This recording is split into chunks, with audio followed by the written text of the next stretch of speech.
सोचो अगर एक दिन तुम्हें एक ऐसा दरवाज़ा मिल जाए जो तुम्हें एक दूसरी दुनिया में ले जाए और वहाँ सीखी हुई हर ताकत तुम अपनी असली दुनिया में वापस ला सको, तो क्या तुम अपनी किस्मत बदल पाओगे? कहानी की शुरुआत होती है एक लड़की से जिसे कुछ लड़के परेशान कर रहे होते हैं। तभी एक लड़का वहां आता है और उन्हें रोकने की कोशिश करता है। लड़के उसे मोटा और बदसूरत कहकर उसका मजाक उड़ाते हैं और उसे बुरी तरह पीट देते हैं। थोड़ी देर बाद पुलिस आकर जमनाप करते हैं, जाती है और वे लोग भाग जाते हैं। लड़की उसे धन्यवाद कहती है, लेकिन वह कहता है कि वह ठीक है और वहां से चला जाता है। हमें पता चलता है कि उसके दादाजी ने उसे हमेशा सिखाया था कि दयालु बनो और दूसरों की मदद करो, लेकिन उसकी जिंदगी आसान नहीं थी। बचपन से ही लोग उसे तंग करते थे। उसके माता पिता भी उसे महत्व नहीं देते थे क्योंकि उसके भाई बहन सुंदर थे और वह नहीं। स्कूल में भी उसे रोज मारा जाता था। सिर्फ उसके दादाजी ही उसका ख्याल रखते थे। लेकिन एक दिन उनके दादाजी की मृत्यु हो गई। उन्होंने अपना घर और सारी जमा पूंजी उसी के नाम कर दी। उसके माता पिता ने वसीयत को चुनौती दी, लेकिन अंत में सब कुछ उसे ही मिला। इसके बाद उसके माता पिता ने उसे छोड़ दिया और वह अकेला रहने लगा। वह स्कूल के साथ साथ पार्ट टाइम काम भी करता था। जब वह मिडिल स्कूल से ग्रेजुएट होता है तो उसकी ईयरबुक में सिर्फ उसके बारे में बुरी बातें लिखी होती हैं। स्कूल से निकलते समय कुछ बुली उसे रोक लेते हैं और याद दिलाते हैं कि ग्रेजुएट होने के बाद भी वह उनका काम करने वाला ही रहेगा। वे उसे फिर से पीटते हैं। उसके भाई बहन दूर से देखते रहते हैं। जब वह काम पर देर से पहुंचता है तो उसका बॉस उसे नौकरी से निकाल देता है। घर आकर वह अकेले खाना खाता है। आईने में खुद को देखकर गुस्से में आईना तोड़ देता है। उसे लगता है कि उसकी जिंदगी कभी नहीं बदलेगी। गुस्से में वह दीवार पर मुक्का मारता है और अचानक दीवार खुल जाती है। वहां एक छिपा हुआ कमरा होता है। कमरे में कई अजीब चीजें रखी होती हैं जो शायद उसके दादाजी की यात्राओं की यादें थीं। उसे एक अजीब सा दरवाजा मिलता है। जब वह उसे खोलता है तो सामने एक अलग ही कमरा दिखाई देता है। तभी उसके सामने एक नोटिफिकेशन आता है। उसे पता चलता है कि यह दरवाजा दूसरी दुनिया से जुड़ा हुआ है। उसे कई सुविधाओं के बारे में बताया जाता है, जैसे सामान स्टोर करना और यह तय करना कि दरवाजे का इस्तेमाल कौन कर सकता है। उसे यह सब किसी गेम सिस्टम जैसा लगता है। वह अपना स्टेटस चेक करता है, लेकिन उसके सारे स्टैट्स बहुत कम होते हैं। वह निराश हो जाता है। जब वह बाहर झांक कर देखता है तो उसे यकीन हो जाता है कि वह सच में एक दूसरी दुनिया में है। उसे मेज पर एक चिट्ठी मिलती है। शुरू में वह उसे पढ़ नहीं पाता, लेकिन उसके पास एक भाषा कौशल होता है जिसकी मदद से वह उसे समझ लेता है। उसे पता चलता है कि इस घर का मालिक एक महान ऋषि था। वह मरने वाला था, इसलिए उसने यह घर और इसकी सारी चीजें उस व्यक्ति के लिए छोड़ दी जो इसे खोजेगा। इस घर की रक्षा जादू से की गई है, इसलिए कोई भी इसे जबरदस्ती अंदर से तोड़ नहीं सकता। घर के अंदर उसे कई हथियार मिलते हैं। जब वह उन्हें ध्यान से देखता है तो उसे समझ आता है कि वे बहुत ही असाधारण और खतरनाक स्तर के हथियार हैं। वह बाहर जाकर तलवार चलाने की कोशिश करता है। शुरुआत में वह गिर जाता है, लेकिन धीरे धीरे वह एक बुनियादी तलवार चलाने की कला सीख लेता है। उसे लगता है कि यह आगे काम आएगी, इसलिए वह हर हथियार के साथ अभ्यास करता है। उसे पता चलता है कि वे सभी बहुत ऊंचे स्तर के हथियार हैं और अभ्यास करते करते उसे कई नए कौशल मिल जाते हैं। फिर भी उसका लेवल अभी भी एक ही रहता है। वह सोचता है कि अपना लेवल कैसे बढ़ाया जाए। वह हथियारों को स्टोरेज में रख देता है। तभी अचानक एक राक्षस उस पर हमला करने आता है। वह डर जाता है, लेकिन जल्दी ही उसे एहसास होता है कि घर जादुई सुरक्षा से घिरा हुआ है। वह राक्षस लेवल 300 का एक खूनी ऑगर होता है। वह जादुई दीवार से टकराता है और अंदर घुसने की कोशिश करता है। वह एक पेड़ उठाकर दीवार तोड़ने की कोशिश करता है। वह कहना करता है, लेकिन असफल रहता है। लड़का सोचता है कि उसे भी हमला करना चाहिए। वह अपना भाला फेंकता है। भाला सीधे राक्षस के आर पार चला जाता है और उसे एक ही वार में मार देता है। भाला वापस उसके हाथ में लौट आता है। राक्षस गायब हो जाता है और कई सामान छोड़ जाता है। अचानक उसका लेवल बढ़कर 100 हो जाता है। वह अपने सभी पॉइंट्स बांटने के बाद अपने नए आंकड़े देखकर हैरान रह जाता है। वह तय करता है कि आज के लिए इतना काफी है। जब वह बाहर जाने की कोशिश करता है तो उसे एक विकल्प मिलता है जो राक्षस से मिले सामान को पैसों में बदल देता है। वह इस पर हैरान होता है, लेकिन इसे स्वीकार कर लेता है। उस रात उसके शरीर में बदलाव शुरू हो जाता है और उसका पूरा शरीर बदलने लगता है। अगली सुबह जब वह उठता है तो उसे महसूस होता है कि उसका शरीर बदल चुका है। उसके पुराने कपड़े अब उसे फिट नहीं आते। उसे समझ नहीं आता कि यह सब कैसे हुआ। आईना पहले से टूटा हुआ था, इसीलिए वह नए कपड़े ढूंढने लगता है। ऋषि के घर में उसे जादुई कपड़े मिलते हैं। ये कपड़े अपने आप शरीर के आकार के अनुसार फिट हो जाते हैं और कई तरह के जादुई लाभ भी देते हैं। वह सोचता है कि आखिर वह महान ऋषि कौन था। तभी बगीचे में उस पर लेवल 200 का एक राक्षस हमला कर देता है, लेकिन इस बार वह डरता नहीं है। वह शांतिपूर्वक अपना भाला निकालता है और आसानी से राक्षस को मार देता है। राक्षस कुछ सामान गिराता है, जिसमें कॉफी स्लाइम और एक दुर्लभ हार भी होता है जो उसकी जादुई शक्ति को वापस ला सकता है। वह फिर से लेवल अप हो जाता है और उसे एक नई कौशल मिलती है, उपस्थिति पहचानने की क्षमता। अब वह लेवल 150 तक पहुंच चुका होता है।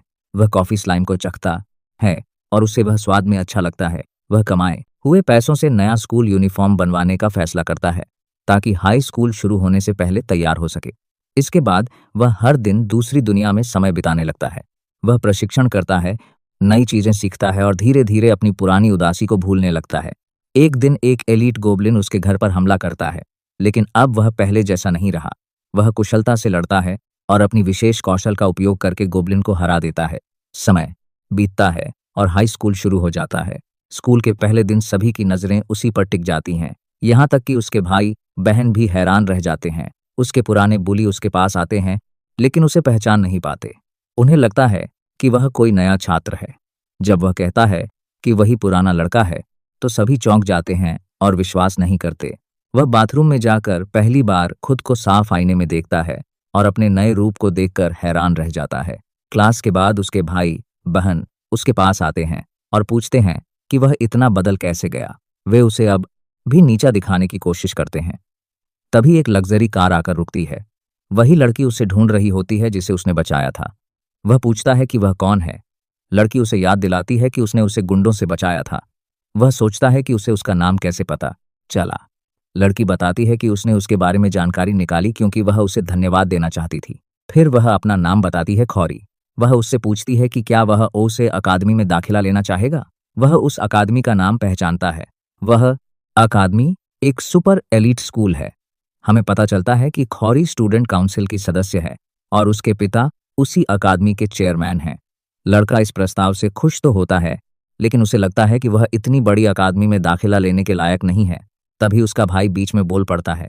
वह भी अकादमी में दाखिला लेने की बात करता है और कहता है कि वह पढ़ाई और खेल दोनों में उससे बेहतर है, लेकिन खौरी मना कर देती है। वह कहती है कि वे लोग उसे अपमानित कर रहे हैं, जबकि वही उसका हीरो है। वह बताती है कि उसने पहले ही उसके भाई बहनों के बारे में जांच कर ली है और उसे उनके गलत व्यवहार के बारे में सब पता है। खौरी समझाती है कि उनकी अकादमी सिर्फ पढ़ाई पर नहीं, बल्कि व्यक्तित्व पर भी ध्यान देती है, इसलिए उसके लिए दाखिला लेना कोई समस्या नहीं होगी। वह उसे अकादमी दिखाने का प्रस्ताव देती है और उसे अपने साथ ले जाती है। उसके भाई बहन यह सब देखकर हैरान रह जाते हैं। जब वे अकादमी पहुंचते हैं तो वह एक मशहूर और प्रतिष्ठित स्कूल होता है, जहां पढ़ने वाले छात्र हर क्षेत्र में उत्कृष्ट होते हैं। वहां उसकी मुलाकात चेयरमैन से होती है। चेयरमैन उसे अपनी बेटी को बचाने के लिए धन्यवाद देते हैं। वह कहता है कि उसने कोई बड़ा काम नहीं किया, लेकिन चेयरमैन कहते हैं कि उस समय मदद करने वाला वही अकेला था। चेयरमैन उसे स्कूल में दाखिला लेने का निमंत्रण देते हैं और यहाँ तक कि उसकी फीस भरने की भी पेशकश करते हैं। वह हिचकिचाता है क्योंकि उसे लगता है कि वहाँ सिर्फ प्रतिभाशाली छात्र ही पढ़ते हैं और वह वहाँ फिट नहीं होगा। चेयरमैन समझाते हैं कि प्रतिभाशाली लोग अलग नहीं होते, वे सिर्फ सही तरीके से मेहनत करना जानते हैं और अपना समय सही तरह इस्तेमाल करते हैं। लेकिन फिर भी उसे लगता है कि वे लोग जन्म से ही विशेष प्रतिभा वाले होते हैं। सर कासा उसे समझाते हैं कि हर इंसान के अंदर अपनी अलग प्रतिभा होती है। चुनौतियों का सामना करते हुए और सीखते हुए वह अपनी असली क्षमता को पहचान सकता है। वे कहते हैं कि वह अभी युवा है, इसलिए उसे खुद को मौका देना चाहिए। वे उसे एक दिन के लिए स्कूल में ट्रायल देने की सलाह देते हैं। तभी एक शिक्षिका अंदर आती हैं। सरकासा उनका परिचय एक प्रसिद्ध वैज्ञानिक के रूप में कराते हैं। हालांकि वह बहुत प्रसिद्ध हैं, लेकिन उनकी क्लास आसान और समझने में सरल होती है। वह अपनी पहली क्लास के लिए तैयार होता है। उसे डर लगता है कि शायद वह इस स्तर के छात्रों के बीच फिट नहीं होगा, लेकिन वह सोचता है कि यह उसके पुराने स्कूल से बुरा नहीं हो सकता। जब उसका नाम पुकारा जाता है तो वह अंदर जाता है और अपना परिचय देता है। सभी छात्र उसे ध्यान से देखते हैं। उसे लगता है कि शायद वे उसका मजाक उड़ा रहे हैं, लेकिन असल में वे उसके बदले हुए रूप को देखकर हैरान होते हैं। वह पीछे की सीट पर बैठ जाता है। वह अपने पास बैठी लड़की के साथ किताब साझा करता है, लेकिन लड़की उससे थोड़ा ठंडा व्यवहार करती है। उसे लगता है कि शायद वह उसे पसंद नहीं करती। क्लास शुरू होती है और उसे एहसास होता है कि पढ़ाई सामान्य ही है। बस यहाँ के छात्र ज्यादा सक्रिय और ध्यान देने वाले हैं। ब्रेक के समय कुछ छात्राएं उससे बात करने की कोशिश करती हैं। वे उससे पूछती हैं कि क्या वह कोई आइडल है या उसकी कोई गर्लफ्रेंड है।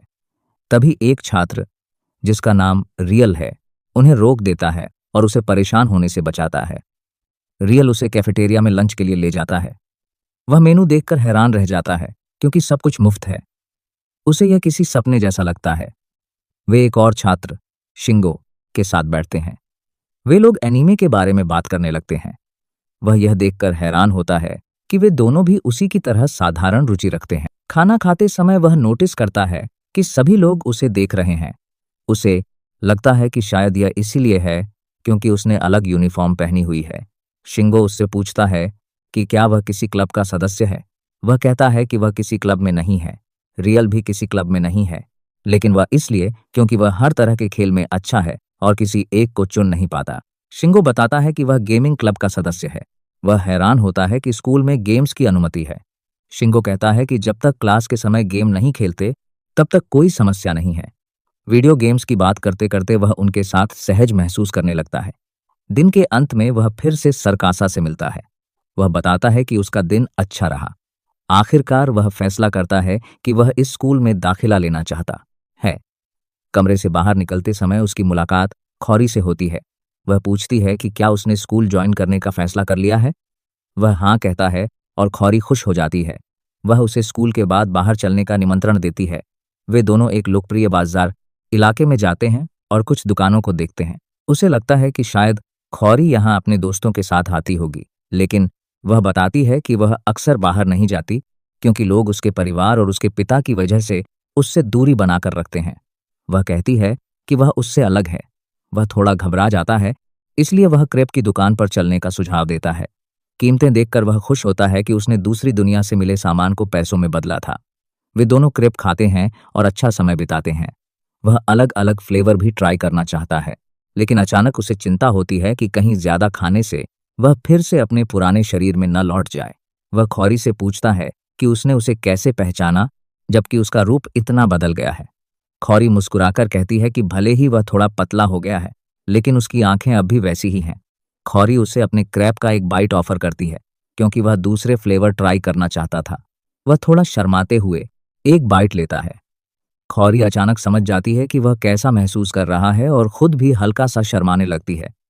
वह भी उसे अपने क्रेप का बाइट ऑफर करता है। खौरी घबराते हुए हाँ कहती है और एक बाइट लेती है। पास खड़ी कुछ लड़कियां उन्हें देखकर सोचती हैं कि वे दोनों साथ में बहुत क्यूट लग रहे हैं। उस रात वह फिर से दूसरी दुनिया में जाने का फैसला करता है। वह अपना पूरा कवच पहनकर गेट के अंदर प्रवेश करता है। राक्षस सामने आते हैं। वह अब भी डरता है, लेकिन उन्हें काटकर गिरा देता है। वह देखता है कि उसका लेवल बढ़कर 235 हो गया है, लेकिन उसे एहसास होता है कि अब उसका लेवल पहले से धीमी गति से बढ़ रहा है। वह सोचता है कि अब उसे घर से बाहर जाकर और ताकतवर राक्षसों को ढूंढना चाहिए। अकादमी में बिताए समय को याद करते हुए वह नई चुनौती खोजने का निश्चय करता है। जैसे ही वह गेट से बाहर निकलता है, उसे एक चीख सुनाई देती है। वह अपना भाला निकालकर उस दिशा में दौड़ता है। वह कई सैनिकों को मरा हुआ पाता है। वह एक खतरनाक राक्षस देखता है, लेवल 200 का गोब्लिन जनरल। उसे पता चल जाता है कि यह बहुत खतरनाक है। वह देखता है कि उस राक्षस के पीछे एक लड़की छिपी हुई है। वह अपना भाला फेंकता है, लेकिन गोब्लिन उसे रोक देता है। उसी पल वह ऊपर से कूदकर अपने पैर से वार करता है और गोब्लिन जनरल को हरा देता है। लड़की उसे चेतावनी देती है कि उसके पीछे एक और गोब्लिन है। दूसरा गोब्लिन उस पर हमला करता है और उसे दूर फेंक देता है। वह समझ जाता है कि यह राक्षस उससे ज्यादा तेज और ताकतवर है, लेकिन वह हार नहीं मानता। वह अपने भाले की मदद से उछलकर गोब्लिन के ऊपर से निकलता है। फिर वह धनुष निकालकर तीरों की बारिश कर देता है। आखिर में वह तलवार निकालकर गोब्लिन को 2 हिस्सों में काट देता है। वह लड़की की हालत देखने जाता है। लड़की बेहोश हो जाती है। उसे कुछ लोगों के आने की आवाज सुनाई देती है। वह अदृश्य होने की स्किल का उपयोग कर छिप जाता है। कुछ शूरवीर वहां पहुंचते हैं और लड़की को ढूंढते हैं। पता चलता है कि वह लड़की एक राजकुमारी है जिसका नाम सिया है। अपने घर लौटकर वह उस घटना के बारे में सोचता है और सोचता है कि क्या वह लड़की सुरक्षित होगी। वह सोचता है कि वहां शूरवीर आ गए थे, इसीलिए राजकुमारी सिया अब सुरक्षित होगी। वह अपनी शर्ट की ओर देखता है और सोचता है कि अब उसे नए कपड़े खरीदने चाहिए। अपने बाद बाद दूसरी दुनिया से कमाए पैसों की वजह से अब वह खरीदारी कर सकता है। जब वह मॉल में घूमता है, लोग उससे घूरने लगते हैं। कुछ लोग सोचते हैं कि वह कोई अभिनेता या मॉडल है। उसकी शर्ट जादुई है और हमेशा साफ रहती है, लेकिन वह सोचता है कि उसे अलग अलग कपड़े पहनने चाहिए ताकि वह रोज एक जैसा न दिखे। उसी समय एक फोटोशूट के सेट पर एक डायरेक्टर गुस्सा हो रहा होता है। एक मॉडल शो अभी तक शूट पर नहीं पहुंचा है। शो का मैनेजर बताता है कि वह रास्ते में है। डायरेक्टर नाराज होता है क्योंकि सब लोग सुबह से इंतजार कर रहे हैं। दूसरी मॉडल म्यू भी काफी देर से इंतजार कर रही है। फोटोशूट का थीम कपल पर आधारित है। शो के बिना शूट शुरू करना संभव नहीं है। डायरेक्टर फैसला करता है कि वह वहीं मौजूद लोगों में से किसी को ढूंढेगा। इधर वह कपड़ों की दुकान में बहुत सारे विकल्प देखकर उलझ जाता है। कुछ लड़कियां उसके पास आती हैं। उसे लगता है कि शायद वे सेल्स गर्ल होंगी। वे उससे उसके बारे में पूछती हैं और मदद की पेशकश करती हैं। वह उन्हें विनम्रता से मना कर देता है। लड़कियां उसके जाने के बाद उत्साहित होकर उसके बारे में बातें करने लगती हैं।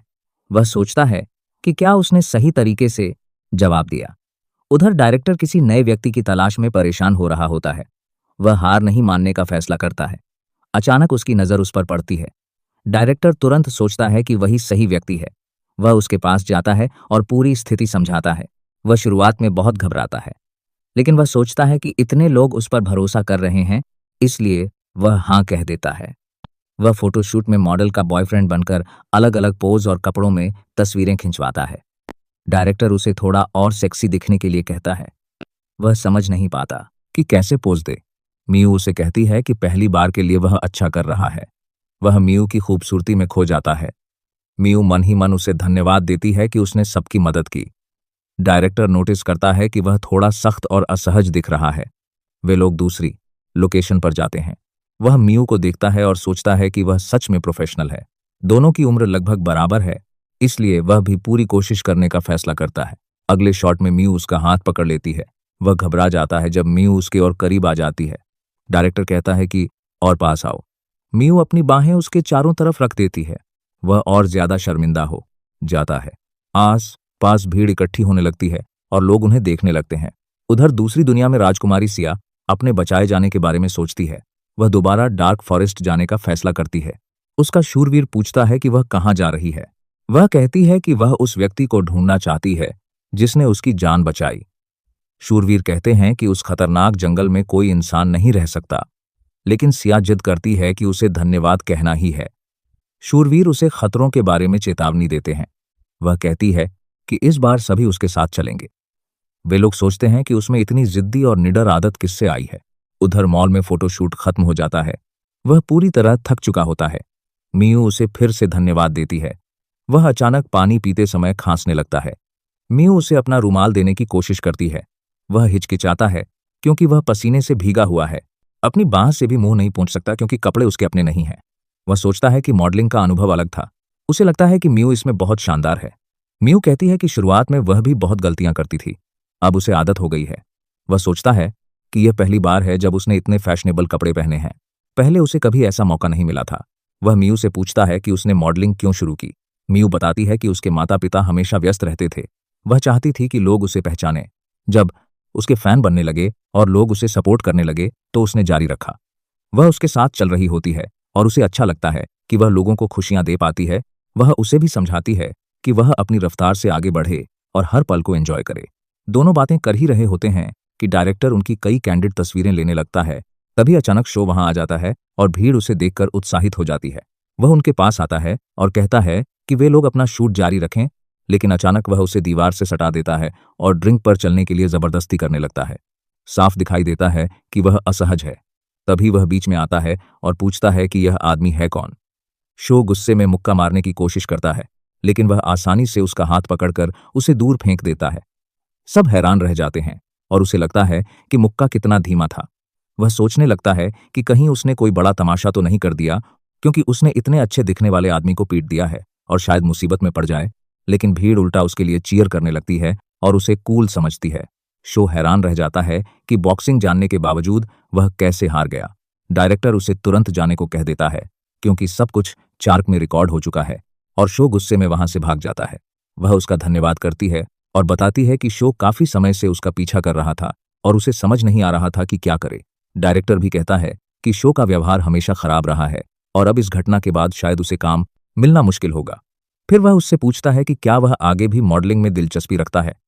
वह धन्यवाद देता है कि उसे इतने प्रोफेशनल लोगों के साथ काम करने का मौका मिला, लेकिन उसे लगता है कि वह अभी इतना अच्छा नहीं है कि यह काम ठीक से कर सके, इसलिए वह प्रस्ताव ठुकरा देता है। डायरेक्टर उसके फैसले का सम्मान करता है और धन्यवाद स्वरूप शूट के सारे कपड़े उसे दे देता है, क्योंकि वह एक शौकिया होने के कारण उसे पैसे नहीं दे पाए थे। वह सोचता है कि अनुभव ही उसके लिए काफी था, लेकिन डायरेक्टर कहता है कि काम का मुआवजा मिलना स्वाभाविक है, खासकर तब जब उसी ने उन्हें बचाया हो। वह आखिरकार स्वीकार कर लेता है और वे भविष्य में फिर साथ काम करने की उम्मीद जताते हुए उसे शुभकामनाएं देते हैं। कार में बैठकर डायरेक्टर सोचता है कि अफसोस है, उसने मॉडलिंग जारी रखने से मना कर दिया, वह तो स्टार बन सकता था। पीछे मुड़कर तस्वीरें देखते हुए वह उसके अलग अलग भाव याद करती है और डायरेक्टर नोटिस करता है कि उसके गाल लाल हो रहे हैं, तो वह उसे चिढ़ाता है कि शायद उसे उससे लगाव हो गया है। उधर वह अपने नए कपड़ों को अलमारी में सजा रहा होता है और हम देखते हैं कि उसकी चर्चा अब एजेंसी तक पहुंच चुकी है और एक महिला जो उसे साइन करने के लिए बेताब है, अपने असिस्टेंट को आदेश देती है कि किसी भी दूसरी एजेंसी से पहले उसे ढूंढ निकाला जाए, क्योंकि एक शौकिया होते हुए भी जिस तरह वह प्रोफेशनल मॉडल के सामने खड़ा रहा, वह उसे किसी भी कीमत पर खोना नहीं चाहती। इसी बीच दूसरे संसार में लेक्सी कुछ नाइट्स के साथ गोब्लिन्स से लड़ रही होती है। नाइट्स मुश्किल में पड़ जाते हैं और तभी पीछे से एक गोब्लिन हमला करने आता है, लेकिन उसी पल यू हे वहां प्रकट होता है और आसानी से सारे गोब्लिन्स का सफाया कर देता है। सभी उसे देखकर हैरान रह जाते हैं और लेक्सी खुश हो जाती है कि वह सच में आया है। लड़ाई खत्म होने के बाद वह नाइट्स का उपचार करता है और लेक्सी उसके पास आकर कहती है कि वह डार्क फॉरेस्ट इसलिए आई थी क्योंकि उसे उससे कुछ कहना था। यूहे सोचता है कि आखिर वह क्या चाहती है। तभी लेक्सी अचानक उससे शादी करने का प्रस्ताव रख देती है, जिससे सब दंग रह जाते हैं। एक नाइट उसे याद दिलाता है कि वह एक राजकुमारी है और उन्हें यूहे के बारे में कुछ भी पता नहीं, लेकिन लेक्सी इसे पहली नजर का प्यार बताती है। दोनों में बहस होने लगती है, मगर यूहे बीच में रोककर कहता है कि जंगल खतरनाक है, इसलिए वह उन्हें अपने घर चलने का निमंत्रण देता है, जिससे सब और भी चौंक जाते हैं क्योंकि वह सच में उसी जंगल में रहता है। उसके घर को देखकर वे प्रभावित हो जाते हैं। नाइट अपना परिचय ओलिन के रूप में देता है, जो ऑनरसेलिया का कप्तान है, और लेक्सी को ऑनरसेलिया की प्रथम राजकुमारी बताता है, जो सिंहासन की दूसरी उत्तराधिकारी है। लेक्सी एक बार फिर उसे बचाने के लिए धन्यवाद देती है।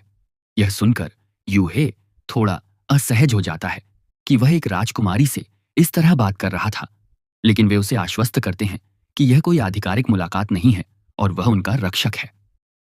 यूहे अपना परिचय देता है, लेकिन उसका नाम उन्हें अजीब लगता है और वे सोचते हैं कि शायद वह किसी दूसरे देश से है।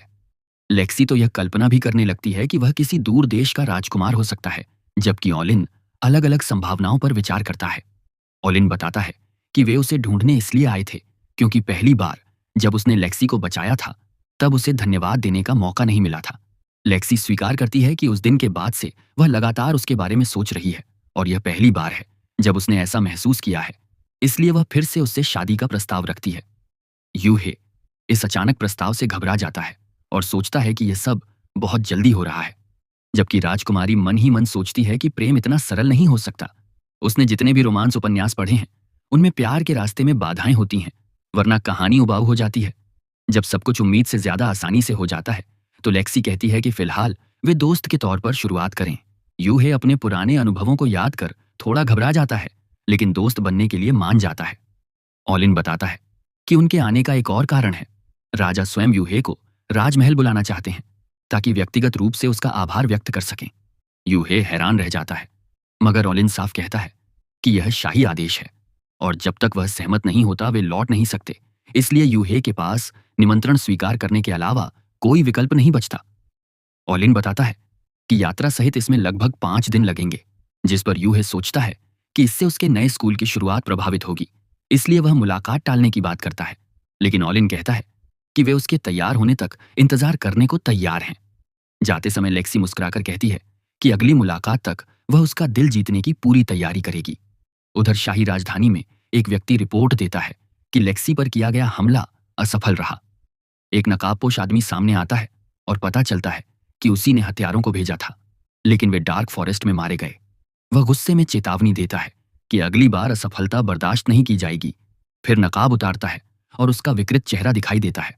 पता चलता है कि वह भी शाही परिवार का सदस्य है और लेक्सी से बदला लेने की कसम खाता है।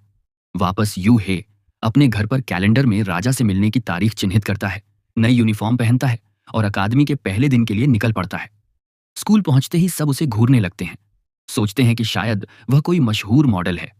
डायरेक्टर उसका स्वागत करता है, लेकिन व्यस्त होने के कारण लंबी बात नहीं कर पाता और बस उसे स्कूल का आनंद लेने की सलाह देता है। क्लास में आधिकारिक छात्र के रूप में उसका परिचय कराया जाता है और रियल व शिंगो उसे देखकर खुश हो जाते हैं। दृश्य फुटबॉल मैच की ओर बदलता है, जहां रॉय नाम का छात्र गोल करता है और लड़कियां उसके लिए चीयर करने लगती हैं। यूहे साइडलाइन से उसका खेल देखता है और प्रभावित होता है। तभी चीड़े नाम की लड़की उससे पूछती है कि वह खेल में शामिल क्यों नहीं होता, जिस पर वह कहता है कि उसके पास जिम के कपड़े नहीं हैं। मैदान में रॉय अकेले ही विरोधी टीम को चकमा देता है और गेंद अपने साथी अकीरा को पास करता है। अकीरा अपने खास मूव की तैयारी करता है, लेकिन गलती से गेंद सीधा काइट की ओर मार देता है। उसी पल यूहे बिजली की तरह हरकत करता है, गेंद रोकता है और पलटकर गोल भी कर देता है। सब हैरान रह जाते हैं कि वह इतनी तेजी से कैसे हिला। वह तुरंत देखता है कि काइट ठीक है या नहीं, मगर वह उसकी कलाई पकड़कर स्तब्ध रह जाती है। अकीरा दौड़कर माफी मांगता है और कसम खाता है कि वह उसका सेवक बन जाएगा, लेकिन काइट कहती है कि वह ठीक है और इनकार कर देती है। रियल हंसते हुए अकीरा की तरफदारी करता है कि वह बस थोड़ा अजीब है और अकीरा आभार जताता है। बाद में अकीरा दोनों की जान बचाने के लिए यूहे का धन्यवाद करता है। फिर दृश्य बदलता है, जहां कौरी जिम क्लास के लिए कपड़े बदलने जाती है। सभी लड़कियां यूहे के बारे में बातें कर रही होती हैं, उसे किसी राजकुमार जैसा बता रही होती हैं। काइटा उन्हें मैदान में हुई पूरी घटना बताती है और लड़कियां वो अंदाजा लगाती हैं कि इतना कूल लड़का जरूर किसी का बॉयफ्रेंड होगा। लेकिन कौरी और काइटा दोनों साफ कह देती हैं कि अभी तक ऐसा कुछ भी तय नहीं हुआ है। अगली क्लास के दौरान यूहे मैदान के पार खौरी को देख रहा होता है। तभी अचानक मोटरसाइकिलों की गरज के साथ कुछ गुंडे स्कूल में घुस आते हैं। वे लड़कियों को घेर लेते हैं और बेसबॉल बैट लहराने लगते हैं। पूरा स्कूल हड़कंप में आ जाता है। छात्र उन्हें पहचान लेते हैं। वे हैं रेड ऑगर्स, इलाके का सबसे खतरनाक डेलिक्वेंट गैंग। यूहे उन्हें पहचानते ही सन्न रह जाता है, क्योंकि वह अपने भाई बहनों को भी उसी गैंग के साथ देखता है। वह सोचता है कि वे यहाँ क्या कर रहे हैं। उसका भाई कौरी की ओर इशारा करते हुए बताता है कि वह डायरेक्टर की बेटी है। वे कहते हैं कि वे उससे बदला लेने आए हैं, क्योंकि उसने उन्हें नीचा दिखाया था और यूहे को अकादमी में दाखिला दिलाने का समर्थन किया था। यूहे चेतावनी देता है कि पुलिस रास्ते में है, लेकिन उसकी बहन सारा हंसते हुए कहती है कि उनके पास अभी काफी समय है और वे खौरी को अगवा करने की तैयारी करने लगते हैं। गुंडे खौरी को चारों ओर से घेर लेते हैं और हालात बिगड़ने लगते हैं। यूहे उसे बचाना चाहता है, मगर उसके पैर कांपने लगते हैं। दूसरे संसार में वह कहीं ज्यादा ताकतवर दुश्मनों से लड़ चुका है, लेकिन अपने पुराने बुलीज का सामना करते ही उसका पुराना भावनात्मक डर लौट आता है। उसके दोस्त उसकी हालत देखकर घबरा जाते हैं, पर यूहे किसी तरह खुद को संभालता है। अचानक वह खिड़की खोलता है और चौथी मंजिल से नीचे छलांग लगा देता है। सब दंग रह जाते हैं, पर वह बिना खरोंच के जमीन पर उतरता है।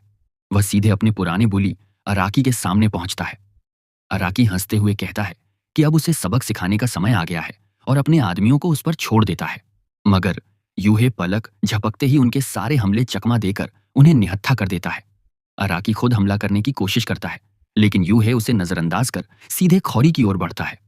तभी एक विशालकाय गुंडा एमोरी उसका रास्ता रोक लेता है। वह पूरी ताकत से यूहे पर झपटता है, लेकिन यूहे अपनी जगह से हिलता तक नहीं और उसे एक झटके में किनारे फेंक देता है। आखिरकार वह खौरी तक पहुंचता है और पूछता है कि वह ठीक है या नहीं। तभी गैंग का बॉस मोटरसाइकिल लेकर यूहे पर हमला करता है। यूहे फुर्ती से बच निकलता है और बॉस अपना संतुलन खोकर दीवार से टकरा जाता है। वह बेहोश हो जाता है। उसी समय पुलिस पहुंच जाती है। सारे गुंडे गिरफ्तार कर लिए पल साझा होता है। उधर गैंग का बॉस अंदर ही अंदर सोच रहा होता है कि रेड ऑगर्स कितने बेकार निकले। तभी अचानक कोई उसका गला पीछे से दबोच लेता है। वह घुटने लगता है। वही गैंग का असली लीडर उसे उनकी हालत के लिए दोषी ठहराता है। सारा उसे बचाने की भीख मांगती है, लेकिन उसे लात मारकर दूर फेंक दिया जाता है। बॉस का गला कसता जा रहा होता है। तभी यूहे बीच में आकर दोनों को अलग कर देता है। बॉस हाँफते हुए यूहे का धन्यवाद करता है, मगर गैंग लीडर गुस्से में उस पर झपटता है। लेकिन यूहे की आंखों की ठंडक और खामोश दबदबे से ही वह डरकर पीछे हट जाता है। स्कूल के छात्र समझ नहीं पाते कि आखिर हुआ क्या था, लेकिन धीरे धीरे माहौल शांत हो जाता है। यूहे खुद भी सोच में पड़ जाता है, उसने उन्हें क्यों बचाया। फिर वह कहता है कि चाहे उन्होंने उसके साथ कितना भी बुरा किया हो, वे अब भी उसका परिवार हैं और वह उन्हें मरने के लिए नहीं छोड़ सकता। उसकी यह बात सुनकर उसका भाई भावुक होकर रो पड़ता है। वह और सारा दोनों उससे माफी मांगते हैं, हर उस गलती के लिए जो उन्होंने उसके साथ की थी। उसी समय उसके दोस्त भी आ जाते हैं। यूहे उनसे भी माफी मांगता है कि उसकी वजह से यह सब हंगामा हुआ, लेकिन वे तो उसकी ताकत देखकर हैरान हैं, खासकर चौथी मंजिल से छलांग लगाने वाली बात पर। कुछ समय बाद यूहे फिर से दूसरे संसार में जाता है। उसे ऑनलाइन की चेतावनी याद आती है। डार्क फॉरेस्ट इस दुनिया का सबसे खतरनाक इलाका है, जहां ऐसे राक्षस रहते हैं जो आसानी से किसी शहर को तबाह कर सकते हैं। वह सोचता है उस महान संत सेज के बारे में, जिसने यह घर और वे पागलपन भरे हथियार बनाए थे। वह जंगल के और गहरे हिस्से में जाता है, ताकतवर राक्षसों की तलाश में। तभी उसे अचानक किसी के रोने की आवाज सुनाई देती है। वह देखता है कि एक छोटा सा पिल्ला एक औरत के हमले का शिकार हो रहा है। पिल्ले के शरीर से हल्की सी काली ऊर्जा निकल रही होती है, मगर वह बहुत कमजोर है। यूहे दूरी से स्थिति का आकलन करता है। वह देखता है कि वह ऑर्क लेवल 600 का ऑर्क किंग है, 20,000 से ज्यादा अटैक पावर के साथ। यूहे सोचता है कि उसके पास कोई मौका नहीं और पल भर के लिए पीछे हटने का फैसला कर लेता है। लेकिन ऑर्क पिल्ले को बेरहमी से रौंदता रहता है। यह दृश्य देखकर यूहे खुद को रोक नहीं पाता। उसे अपने दादा की बातें याद आती हैं। कमजोर की रक्षा करना ही असली ताकत है।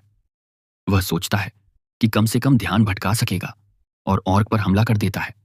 लेकिन अगले ही पल एक ही वार में ऑर्क किंग ढेर हो जाता है। यूहे खुद हैरान रह जाता है।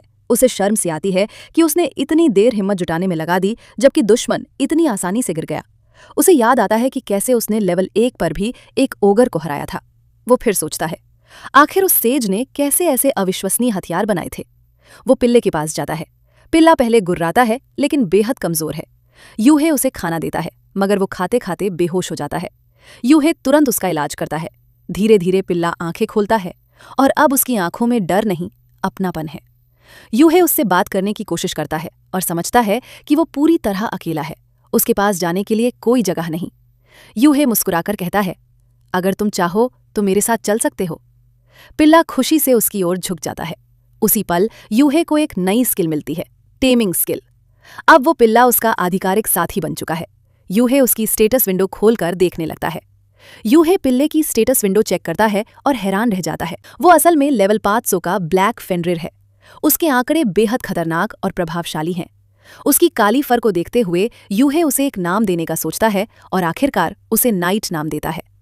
नाइट खुशी से उछलकर उसकी बाहों में कूद पड़ता है। घर लौटकर यूहे ऑर्क किंग द्वारा गिराए गए आइटम्स चेक करता है।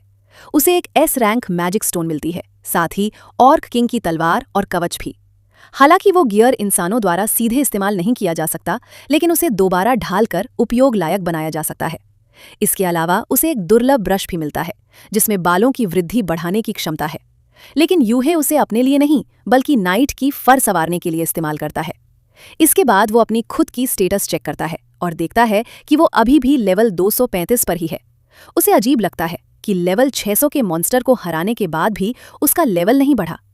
वो सोचता है कि शायद इस दुनिया का लेवलिंग सिस्टम कुछ अलग है और वो धीरे धीरे इसे समझ ही जाएगा। वापस असली दुनिया में वो नाइट को घर पर छोड़कर स्कूल जाता है। वहां वो अपने दोस्तों से पूछता है कि आसपास कोई पेट शॉप है क्या, क्योंकि उसने एक कुत्ता गोद लिया है। ये सुनकर काइंडा बहुत उत्साहित हो जाती है और तस्वीरें देखने की जिद करती है। लेकिन जब वो थोड़ा ज्यादा करीब आ जाती है तो यूहे घबरा जाता है। वो माफी मांगती है और यूहे बताता है कि उसके पास कोई तस्वीर नहीं है, क्योंकि उसके पास स्मार्टफोन ही नहीं है। उसके दोस्त उसे थोड़ा अजीब समझते हैं, मगर वो कहता है कि उसे कभी इसकी जरूरत महसूस नहीं हुई। वे उसे पास की पेट शॉप के बारे में बताते हैं और कहते हैं कि स्कूल के बाद वे उसके साथ चल सकते हैं, लेकिन काइंडा खुद उसे ले जाने की पेशकश करती है। यूहे उसका धन्यवाद करता है, जबकि काइंडा मन ही मन सोचती है कि ये किसी डेट जैसा लग सकता है। हालांकि वो खुद को समझाती है कि ऐसा कुछ नहीं है। घर लौटते ही नाइट दौड़कर यूहे के पास आता है। यूहे उसे पेट शॉप से लाए नए सामान दिखाता है, खास कॉलर, बर्तन और दूसरे जरूरी आइटम्स जो काइंडा ने चुनने में मदद की थी। वो नाइट को उसका नया कॉलर पहनाता है और सोचता है कि अब दोनों को टहलने जाना चाहिए। वे पार्क पहुंचते हैं, जहां लोग यूहे को देखकर सोचते हैं कि वो कितना कूल दिखता है और नाइट कितना प्यारा है। वहीं उसकी मुलाकात खौरी से हो जाती है। वो नाइट से उसका परिचय कराता है। खौरी उसे प्यार से सहलाती है और तुरंत ही उसे बहुत प्यारा पाती है। आसपास खड़े लोग सोचने लगते हैं कि दोनों कितने परफेक्ट कपल लग रहे हैं। खौरी नाइट की नस्ल के बारे में पूछती है, लेकिन यूहे अनजान बनने का नाटक करता है क्योंकि वो सच नहीं बता सकता कि ये एक दुर्लभ फेनरिर है। फिर भी खौरी समझ जाती है कि नाइट असाधारण रूप से समझदार है और खुश होती है कि यूहे ने उसे अपनाया। तभी कोई लड़की यूहे को आवाज देती है। वो मुड़कर देखता है। वो मियू है, जो पहले मॉल में उसके साथ काम करती थी। पता चलता है कि वो भी पास में ही रहती है और अक्सर अपने पालतू को घुमाने इस पार्क में आती है। यूहे दोनों लड़कियों का एक दूसरे से परिचय कराता है। आसपास खड़े लोग उसे एक और खूबसूरत लड़की के साथ देखकर दंग रह जाते हैं। जैसे ही कुछ लोग मियू को पहचान लेते हैं, वहां हलचल और भी बढ़ जाती है। माहौल थोड़ा शोरगुल वाला हो जाता है। इसीलिए मियू मुस्कुराते हुए कहती है कि वह अब चलती है, लेकिन अगली बार फिर मिलने की उम्मीद रखती है। उसके जाते ही यूहे सोच में पड़ जाता है। क्या लोग सच में सोच रहे हैं कि मियू उसकी गर्लफ्रेंड है? वह हैरान होकर कहता है कि वह उससे बस एक बार मिला है और वैसे भी वह उसके लिए बहुत अच्छी है। लेकिन खौरी उसकी बात से सहमत नहीं होती। तभी अचानक एक महिला चीख उठती है। एक आदमी उसका पर्स छीनकर भाग रहा होता है। खौरी घबराकर पूछती है कि अब क्या करें। यूहे तुरंत नाइट को आदेश देता है कि वह उस आदमी के पीछे जाए। दोनों पहले बूढ़ी महिला को संभालते हैं और कुछ ही पलों में नाइट उस चोर को घसीटते हुए वापस ले आता है। यूहे खौरी से पुलिस को बुलाने के लिए कहता है, लेकिन चोर किसी तरह खुद को छुड़ाकर खौरी की ओर झपटता है। इससे पहले कि वह उसे छू भी पाए, यूहे उसके सामने आ जाता है। वह बड़ी आसानी से उसे निहत्था कर जमीन पर जकड़ देता है। भीड़ तालियां बजाने लगती है। सबको वह बेहद कूल लगता है। खौरी एक बार फिर उसका धन्यवाद करती है कि उसने उसे बचाया। पुलिस आकर चोर को ले जाती है और यूहे घर लौट आता है। रात होते ही वह फिर डार्क फॉरेस्ट की ओर निकलता है। इस बार नाइट उसके साथ है। दोनों जंगल के और गहरे हिस्सों में जाते हैं और अनगिनत राक्षसों का सामना करते हैं। रास्ते में उन्हें एक और ऑनर किंग मिलता है, लेकिन इस बार नाइट अपनी ताकत दिखाता है। वह बिजली जैसी तेजी से उसके गले पर वार करता है और अकेले ही उसे खत्म कर देता है। यूहे गर्व से मुस्कुराता है। आगे बढ़ते हुए वे एक क्रिस्टल डियर से टकराते हैं। लेवल 630 का शक्तिशाली राक्षस यूहे अदृश्य होकर उसे ध्यान से देखता है और पाता है कि उसकी मैजिक स्टैट बेहद ऊंची है। वह सोच ही रहा होता है कि कैसे हमला करे। तभी हिरण उसकी मौजूदगी को अदृश्य होने के बावजूद भांप लेता है। उसे सोचने का मौका नहीं मिलता। क्रिस्टल डियर उन पर झपटता है। यूहे और नाइट अलग अलग दिशाओं में बांट जाते हैं। नाइट हमला करने की कोशिश करता है, लेकिन हिरण जादू से विस्फोट पैदा कर खुद को बचा लेता है। फिर वह पानी की एक तेज धारा का प्रहार करता है, जिसे यूहे मुश्किल से चकमा देता है। यूहे समझ जाता है कि अकेले जीतना मुश्किल होगा। वह नाइट से कहता है कि उसके लिए मौका बनाए। नाइट अपनी रफ्तार से हिरण के चारों ओर घूमता है, मगर हिरण लगातार जादुई धमाके करता रहता है। हवा में चारों ओर विस्फोट गूंजने लगते हैं। आखिरकार नाइट एक सटीक वार करने में सफल होता है। बस उसी पल यूहे मौका भांपकर अंतिम हमला करता है और क्रिस्टल डियर ढेर हो जाता है।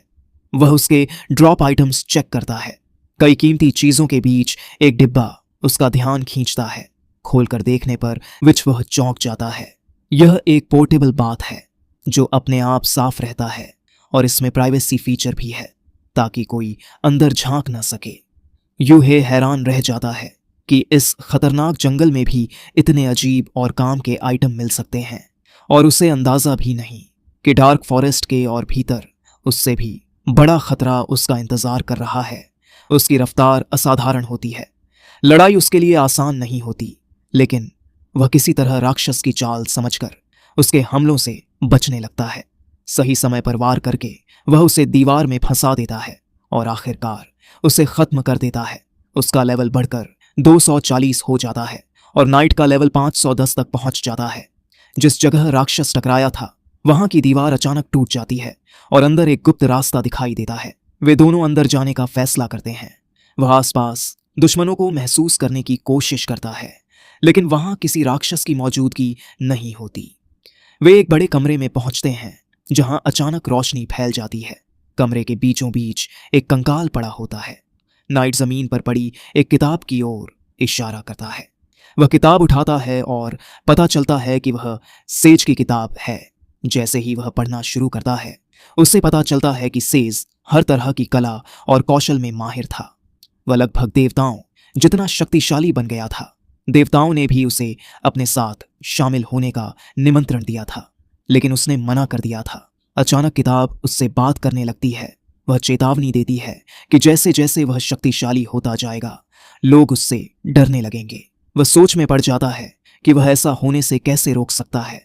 तभी उसे सेज की आवाज सुनाई देती है, जो कहती है कि उसे ऐसे लोगों को ढूंढना चाहिए जिन पर वह भरोसा कर सके। सेज उससे पूछता है कि वह क्या सीखना चाहता है। वह जादू सीखने की इच्छा जताता है। तब सेज अपनी सारी जादुई ज्ञान उस किताब में भर देता है, लेकिन वह बताता है कि वह सीधे जादू नहीं कर सकता, क्योंकि उसके शरीर में जादुई सर्किट नहीं है। वह दूसरी दुनिया से आया है, इसीलिए सेज अपने खुद के जादुई सर्किट उसे दे देता है और उसे खुश रहकर अच्छा जीवन जीने का आशीर्वाद देता है। घर लौटकर वह किताब से जादू सीखना शुरू करता है। वह पहले अपने आसपास की जादुई ऊर्जा को महसूस करना सीखता है और मैजिक एनर्जी मैनिपुलेशन कौशल हासिल कर लेता है। उसे समझ आता है कि बस अपने हाथ में जादुई ऊर्जा इकट्ठा करनी है और जिस जादू की कल्पना करेगा वह आकार ले लेगा। वह बाहर जाकर अभ्यास करता है और पानी की एक गेंद की कल्पना करता है। नाइट भी जैसे सीख रहा होता है। वह उस जलगोले को पेड़ की ओर फेंकता है और वह ताकत इतनी ज्यादा होती है कि पेड़ को आर पार कर देती है। राजमहल में शूरवीर राजा को रिपोर्ट देता है। वह राजा को उसके बारे में सब बताता है, लेकिन जैसे ही वह बताता है कि राजकुमारी ने उसे विवाह का प्रस्ताव दे दिया था, राजा गुस्से से भर उठता है। उसे लगता है कि उसने उसकी बेटी को बहकाया है। उधर स्कूल में वह क्लास के दौरान खोया हुआ बैठा रहता है। उसके मन में सेज की चेतावनी गूंज रही होती है कि जादू और ताकत का इस्तेमाल सोच समझकर करना होगा, क्योंकि अब वह जो तकनीकें सीख रहा है वे साधारण नहीं हैं। जो जादुई तकनीकें वह सीख रहा था वे दूसरी दुनिया में भी आम नहीं थीं। तभी शिक्षक याद दिलाते हैं कि अगले हफ्ते सभी छात्र कैंपिंग ट्रिप पर जाएंगे और सबको 4 के ग्रुप में बांट दिया जाता है। उसे काइटो, अकीरा और रिन के साथ रखा जाता है। काइटो ट्रिप को लेकर बेहद उत्साहित होती है लेकिन वह कहता है कि उसके पास कोई कैंपिंग सामान नहीं है। काइटो सुझाव दी है कि वे सब साथ में खरीदारी करने चलें। वे मॉल पहुंचते हैं, जहां शिंगो खौरी को उनके साथ देखकर हैरान रह जाता है। रियल भी विश्वास नहीं कर पाता कि वह खौरी का दोस्त है, क्योंकि ज्यादातर लोग उसे उसके पिता की वजह से दूर और घमंडी समझते हैं। लेकिन खौरी हंसकर कहती है कि उसे बस एक सामान्य छात्र की तरह ट्रीट करें। वह पूछता है कि अकीरा कहाँ है, तो शिंगो बताता है कि वह आ नहीं पाया। वे अंदर जाकर उसके लिए एक अच्छा बैकपैक चुनते हैं। खरीदारी के बाद वे थोड़ा घूमने का फैसला करते हैं और एक आर्केड में पहुंच जाते हैं। शिंगो अपने पसंदीदा कैरेक्टर को क्रेन गेम में देखकर उत्साहित हो जाता है, लेकिन मानता है कि वह यह गेम खेलने में बहुत खराब है। वह कोशिश करने का फैसला करता है और अपनी डिटेक्ट वीकनेस स्किल का इस्तेमाल करता है। वह मशीन की कमजोर पकड़ पहचान लेता है और पहली ही कोशिश में फिगर जीत लेता है। काइटो उससे एक और खिलौना जीतने को कहती है और वह फिर से अपनी स्किल इस्तेमाल कर आसानी से जीत जाता है। देखते ही देखते वह अपने सभी दोस्तों के लिए इनाम जीत लेता है। खौरी बताती है कि यह उसका पहली बार आर्केड आना है और वह उसे गिफ्ट के लिए धन्यवाद देती है। फिर लड़कियां कपड़ों की शॉपिंग के लिए चली जाती हैं और लड़के कैफे में बैठकर ड्रिंक लेने लगते हैं। वह मन ही मन सोचता है कि दोस्तों के साथ इस तरह समय बिताना उसके लिए बिल्कुल नया और बहुत खास अनुभव है। तभी अचानक अलार्म बज उठता है। घोषणा होती है कि मॉल में आग लग गई है और सभी को तुरंत बाहर निकलना होगा। उसका दिल घबरा जाता है क्योंकि लड़कियां ऊपर की मंजिल पर हैं। वे सीढ़ियों की ओर भागते हैं। वह एक कर्मचारी से पूछता है कि क्या उसने उसकी दोस्तों को देखा है। तभी रियल को चिदा का फोन आता है, जो बताती है कि वे अभी भी ऊपर फंसी हुई हैं। यह सुनते ही वह बिना देर किए सीढ़ियों की ओर दौड़ पड़ता है। उसके दिमाग में सिर्फ अपने दोस्तों की चिंता होती है। वह आग के स्रोत तक पहुंचता है। स्प्रिंकलर चल रहे होते हैं, लेकिन आग पर काबू नहीं पा रहे। वह समझ जाता है कि अब उसे अपनी जादुई शक्ति का इस्तेमाल करना पड़ेगा। वह अपने शरीर के चारों ओर पानी की एक परत बना लेता है और सीधे आग के बीच से गुजर जाता है। धुएं की वजह से लड़कियां बेहोश पड़ी होती हैं। वह समय रहते उनके पास पहुंच जाता है। वह डिटेक्शन स्किल से पूरे फ्लोर को स्कैन करता है और समझ जाता है कि वहां और कोई नहीं है। वह अपने जादू से लड़कियों को भी पानी की सुरक्षा परत से ढक देता है, लेकिन तभी आग और भड़क उठती है और स्थिति और भी खतरनाक हो जाती है। उसे लगने लगता है कि शायद वे इस आग से जिंदा बाहर नहीं निकल पाएंगे। बाहर रियल और शिंगो घबराकर अधिकारियों को बता रहे होते हैं कि उनके दोस्त अभी भी अंदर फंसे हैं, लेकिन जब तक आग पर काबू नहीं पाया जाता कोई भी अंदर नहीं जा सकता। वह अंदर भागते हुए बाहर निकलने का रास्ता ढूंढता है। तभी छत का एक हिस्सा गिर पड़ता है। वह किसी तरह बच जाता है, लेकिन इस दौरान खौरी को दिया हुआ उसका गिफ्ट नीचे गिर जाता है। आगे बढ़ते बढ़ते वह एक बंद रास्ते पर पहुंच जाता है और समझ जाता है कि अब सामान्य तरीके से बाहर निकलना संभव नहीं है। आखिरकार वह जादू का सहारा लेने का फैसला करता है। वह अपनी ताकत इकट्ठा करता है और पूरी शक्ति से दीवार तोड़ देता है। पूरी इमारत हिल जाती है, लेकिन वह लड़कियों को सुरक्षित बाहर निकालने में सफल हो जाता है। बाहर आते ही लड़कियों को तुरंत इलाज के लिए ले जाया जाता है। दमकल कर्मी उसे इतनी लापरवाही दिखाने के लिए डांटते हैं। तभी खौरी के पिता वहां पहुंचते हैं और एक बार फिर अपनी बेटी की जान बचाने के लिए उसका धन्यवाद करते हैं। खौरी अपने पिता को गले लगा लेती है। यह देखकर वह सोच में पड़ जाता है कि परिवार का साथ कैसा होता होगा। उसे महसूस होता है कि उसके पास ऐसा कोई नहीं है, लेकिन जैसे ही वह घर लौटता है नाइट दौड़कर उसके पास आता है। तभी उसे एहसास होता है कि नाइट ही उसका परिवार है। वह सोचने लगता है कि वह जादू से और क्या क्या कर सकता है। उसे याद आता है कि जादू दरअसल उसकी कल्पना का ही रूप है। वह तय करता है कि क्यों न जादू से यात्रा करने की कोशिश की जाए। वह मन में उस जगह पर ध्यान केंद्रित करता है जहां जाना चाहता है, और अचानक उसके सामने एक पोर्टल खुल जाता है जो उसे सीधे डार्क फॉरेस्ट के अंदर पहुंचा देता है। वह खुश होता है कि यह काम कर गया, लेकिन उसे पता चलता है कि वह फिलहाल केवल उन्हीं जगहों पर जा सकता है जहां वह पहले जा चुका है। फिर भी वह सोचता है कि इससे वह कभी भी घर लौट सकता है या नाइट के साथ जल्दी से सफर कर सकता है, चाहे स्कूल ट्रिप ही क्यों ना हो। वे दोनों जंगल में और आगे बढ़ते हैं और एक गुफा खोज लेते हैं जिसमें कुछ गॉब्लिन रहते हैं। वह अपनी लेजेंडरी तलवार निकालता है और उनके लिए वे कोई मुकाबला नहीं कर पाते। गुफा के अंदर उन्हें कई दुर्लभ वस्तुएं मिलती हैं जिन्हें वह अपनी स्टोरेज स्किल से सुरक्षित रख लेता है। उसे लगता है कि नाइट के साथ उसकी टीम वर्क पहले से बेहतर हो रही है। गुफा से बाहर निकलने के बाद वह सोचता है कि अब दिन खत्म करना चाहिए, लेकिन नाइट आगे बढ़ते रहने के लिए उत्साहित होता है। वह समझाता है कि उसे स्कूल ट्रिप की तैयारी के लिए वापस जाना है। तभी अचानक नाइट आगे की ओर भाग जाता है। वह तुरंत उसके पीछे जाता है। लगता है कि नाइट ने आगे कुछ महसूस किया है। सावधानी बरतने के लिए वह अपनी इनविजिबिलिटी स्किल का इस्तेमाल करता है और धीरे धीरे आगे बढ़ता है। थोड़ी दूरी पर उसे एक घायल लड़की दिखाई देती है जो कई गॉब्लिन से घिरी हुई है। वह उसे बचाने के लिए आगे बढ़ना चाहता है, लेकिन नाइट उसे रोक लेता है। तभी एक एलीट गॉब्लिन हमला करता है और एक पेड़ को गिरा देता है। उसी पल उसे हवा में कुछ अजीब धागे जैसे चमकते दिखाई देते हैं। लड़की अचानक पलटवार करती है और गॉब्लिन का हाथ काट देती है। वह उन धागों के बारे में सोच ही रहा होता है कि बाकी गॉब्लिन अचानक उस लड़की पर झपट पड़ते हैं। लड़की अपने जादुई धागों से गॉब्लिन के हमलों को रोकने की कोशिश करती है, लेकिन एलीट गॉब्लिन एक जोरदार पर वार कर देता है और वह बेहोश होकर गिर जाती है। जैसे ही गॉब्लिन उसके करीब बढ़ता है वह सामने आ जाता है। नाइट उसके साथ मिलकर बाकी गॉब्लिन को खत्म कर देता है, लेकिन तभी अचानक चारों तरफ से अनगिनत गॉब्लिन प्रकट हो जाते हैं।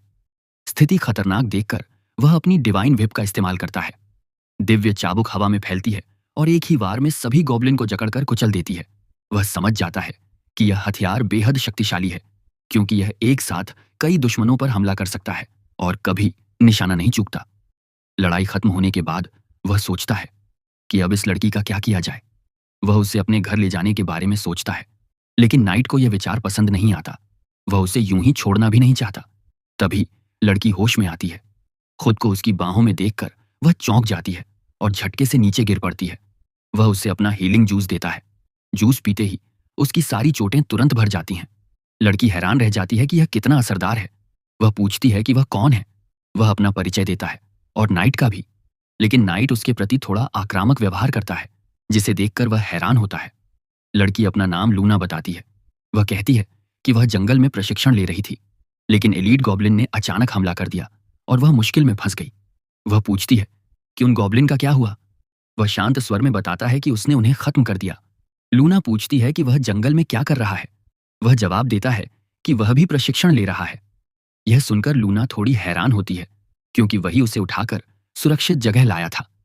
लूना माफी मांगती है कि वह पसीने और मिट्टी से गंदी हो गई है। वह कहता है कि कोई बात नहीं। लूना पूछती है कि क्या पास में कोई नदी है जहां वह खुद को साफ कर सके। तब वह अपना जादुई स्नानघर निकाल लेता है और बाहर खड़े होकर पहरा देने लगता है। लूना यह देखकर चकित रह जाती है कि उसके पास इतना दुर्लभ आइटम है। वह बताता है कि उसे यह एक क्रिस्टल डियर से मिला था। लूना और भी प्रभावित हो जाती है कि उसने इतना खतरनाक राक्षस भी हरा दिया।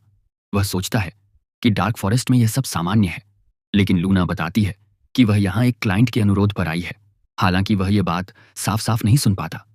कुछ देर बाद लूना उससे पूछती है कि क्या वह उसके साथ मिलकर प्रशिक्षण करेगा। चूंकि वे दोनों ही जंगल में ट्रेनिंग कर रहे हैं, वह चाहती है कि वे साथ अभ्यास करें। वह उसे अकेला छोड़ने में हिचकिचाता है, इसलिए आखिरकार उसके साथ प्रशिक्षण करने के लिए मान जाता है। वह आखिरकार लूना के साथ ट्रेनिंग करने के लिए तैयार हो जाता है। इसके बाद दोनों साथ अभ्यास करने लगते हैं। वह उसे अपनी लड़ने की तकनीकें दिखाता है और लूना भी उसे अपने धागों वाली क्षमता का बेहतर इस्तेमाल करना सिखाती है। धीरे धीरे दोनों और मजबूत होते जाते हैं। एक दिन लूना अपने धागों से एक गॉब्लिन को आसानी से हरा देती है। वह उसकी तारीफ करता है कि वह सच में एलीट स्तर की है, लेकिन लूना कहती है कि उसे अभी बहुत आगे जाना है। उसे और मजबूत बनना होगा ताकि वह अपना मिशन पूरा कर सके। कुछ समय बाद वह कहता है कि अब उसे वापस जाना होगा। वह स्कूल ट्रिप का बहाना समझाने की कोशिश करता है, लेकिन यह बात लूना को समझ में नहीं आती। आखिर में वह बस माफी मांग लेता है। लूना उसे अब तक की मदद के लिए धन्यवाद देती है। आखिरी दिन की ट्रेनिंग के बाद वह आराम करने के लिए नहाने जाता है। तभी अचानक लूना भी अंदर आ जाती है और कहती है कि वह साथ नहाना चाहती है। वह बुरी तरह शर्मिंदा हो जाता है। लूना उसे पकड़कर कहती है कि उसके साथ बिताया समय वह हमेशा संजो कर रखेगी। वह उसे फिर से धन्यवाद देती है और उसकी पीठ धोने की पेशकश करती है। तभी उसका तौलिया फिसल जाता है और वह पूरी तरह घबरा जाता है। अगले दिन उसकी क्लास स्कूल ट्रिप के लिए रवाना होती है। बस में वह अपने दोस्तों के साथ ताश खेल रहा होता है। काइटो कहता है कि वह थका हुआ लग रहा है। वह मान लेता है कि पिछली रात उसे ज्यादा नींद नहीं मिली। वह लगातार 5 बार गेम जीत जाता है और सब हैरान रह जाते हैं। वह सोचता है कि यह तो किस्मत का खेल होना चाहिए, लेकिन फिर उसे याद आता है कि उसने अपनी लक स्टेट में काफी पॉइंट डाले थे। शायद लूना के साथ हुई अजीब घटनाएं भी उसी किस्मत की वजह से थीं। वह थोड़ी देर झपकी लेता है और गंतव्य पर पहुंचने पर जागता है। सभी छात्र कपड़े बदलते हैं और शिक्षक बताते हैं कि उन्हें 2 दिन तक कैंपिंग करनी होगी और जंगल में उपलब्ध चीजों से ही गुजारा करना होगा। नदी में मछलियां हैं और कुछ खाने योग्य पौधे भी। काइटो को डर लगता है कि कहीं पौधे जहरीले न हों। तब सवाना बताती हैं कि स्कूल की डॉक्टर स्टैंड बाय पर हैं। हालांकि छात्र उनसे थोड़ा डरते हैं क्योंकि उनके कमरे से अक्सर अजीब चीखें सुनाई देती हैं। अकीरा कहता है कि एक दिन बिना खाए भी रह सकते हैं, लेकिन सवाना समझाती हैं कि यह सब सीखने का हिस्सा है और यह अलग अलग क्लासों के बीच एक प्रतियोगिता भी है। वह सोचता है कि क्या विजेताओं के लिए कोई इनाम है। सवाना बताती हैं कि इससे उनका बोनस जुड़ा है, इसलिए वह चाहती हैं कि सभी पूरी कोशिश करें। छात्र ज्यादा प्रभावित नहीं होते। आखिरकार उन्हें जंगल में छोड़ दिया जाता है। वह सोचता है कि सबसे पहले क्या करना चाहिए। अकीरा आत्मविश्वास से कहता है कि यह आसान होगा, लेकिन बाकी तीनों उसे अनदेखा कर देते हैं। रिन सुझाव देती है कि वह और काइटो पहले खाने की व्यवस्था करने की कोशिश करें। रिन और अकीरा खाने योग्य पौधे ढूंढने निकल जाते हैं, जबकि वह और काइटो मछली पकड़ने के लिए नदी की ओर बढ़ते हैं। नदी के पास पहले से ही कई छात्र मौजूद होते हैं। काइटो सोचता है कि वे लोग देर से पहुंचे हैं। वे रियल को पानी के पास देखते हैं, जो उन्हें चेतावनी देता है कि अच्छे स्थान पहले ही घेर लिए गए हैं। काइटो सोचता है कि अब क्या किया जाए, लेकिन वह अपनी डिटेक्शन स्किल का इस्तेमाल करता है और नदी के एक दूसरे हिस्से में बहुत सारी मछलियों की मौजूदगी महसूस कर लेता है।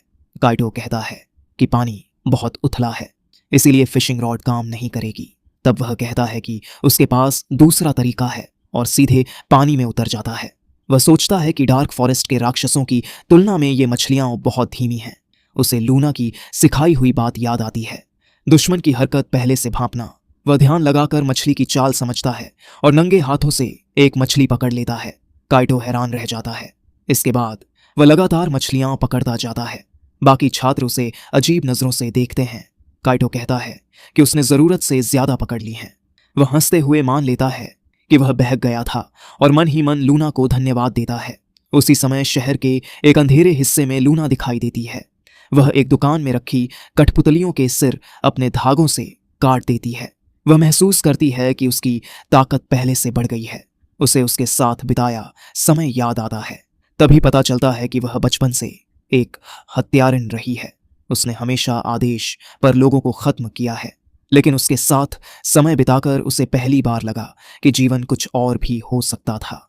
वह सोचती है कि काश वह उससे पहले मिली होती तो शायद उसका जीवन अलग होता। लेकिन वह खुद को याद दिलाती है कि वह हेड हंटर के नाम से जानी जाती है और उसे अपनी भावनाएं भूलकर अगले लक्ष्य की तैयारी करनी है। उधर जंगल में काइटो और वह रिन के पास लौटते हैं। रिन हैरान रह जाती है जब उसे पता चलता है कि उसने सारी मछलियां अपने हाथों से पकड़ी हैं। वह अकीरा को जमीन पर पड़ा देखता है। अकीरा शिकायत करता है कि रिन ने उसे मशरूम खिला खिलाकर टेस्ट किया कि वे जहरीले हैं या नहीं, और यहां तक कि भालुओं को दूर ले जाने के लिए उसे चारे की तरह इस्तेमाल किया। यह सुनकर वह चिंतित हो जाता है और अपनी स्किल से अकीरा के स्टेटस चेक करता है। राहत मिलती है कि वह ठीक है। रिन और अकीरा वे सारे पौधे दिखाते हैं जो उन्होंने इकट्ठे किए हैं। वह अपनी स्किल से कुछ जहरीले मशरूम अलग कर देता है और उनकी तारीफ करता है। फिर वे सब इकट्ठा किया हुआ सामान शिक्षक को दिखाने के लिए बिल्डिंग की ओर जाते हैं। वहां दूसरे छात्र भी अपनी अपनी चीजें चेक करवा रहे होते हैं ताकि कोई जहरीली चीज शामिल न हो।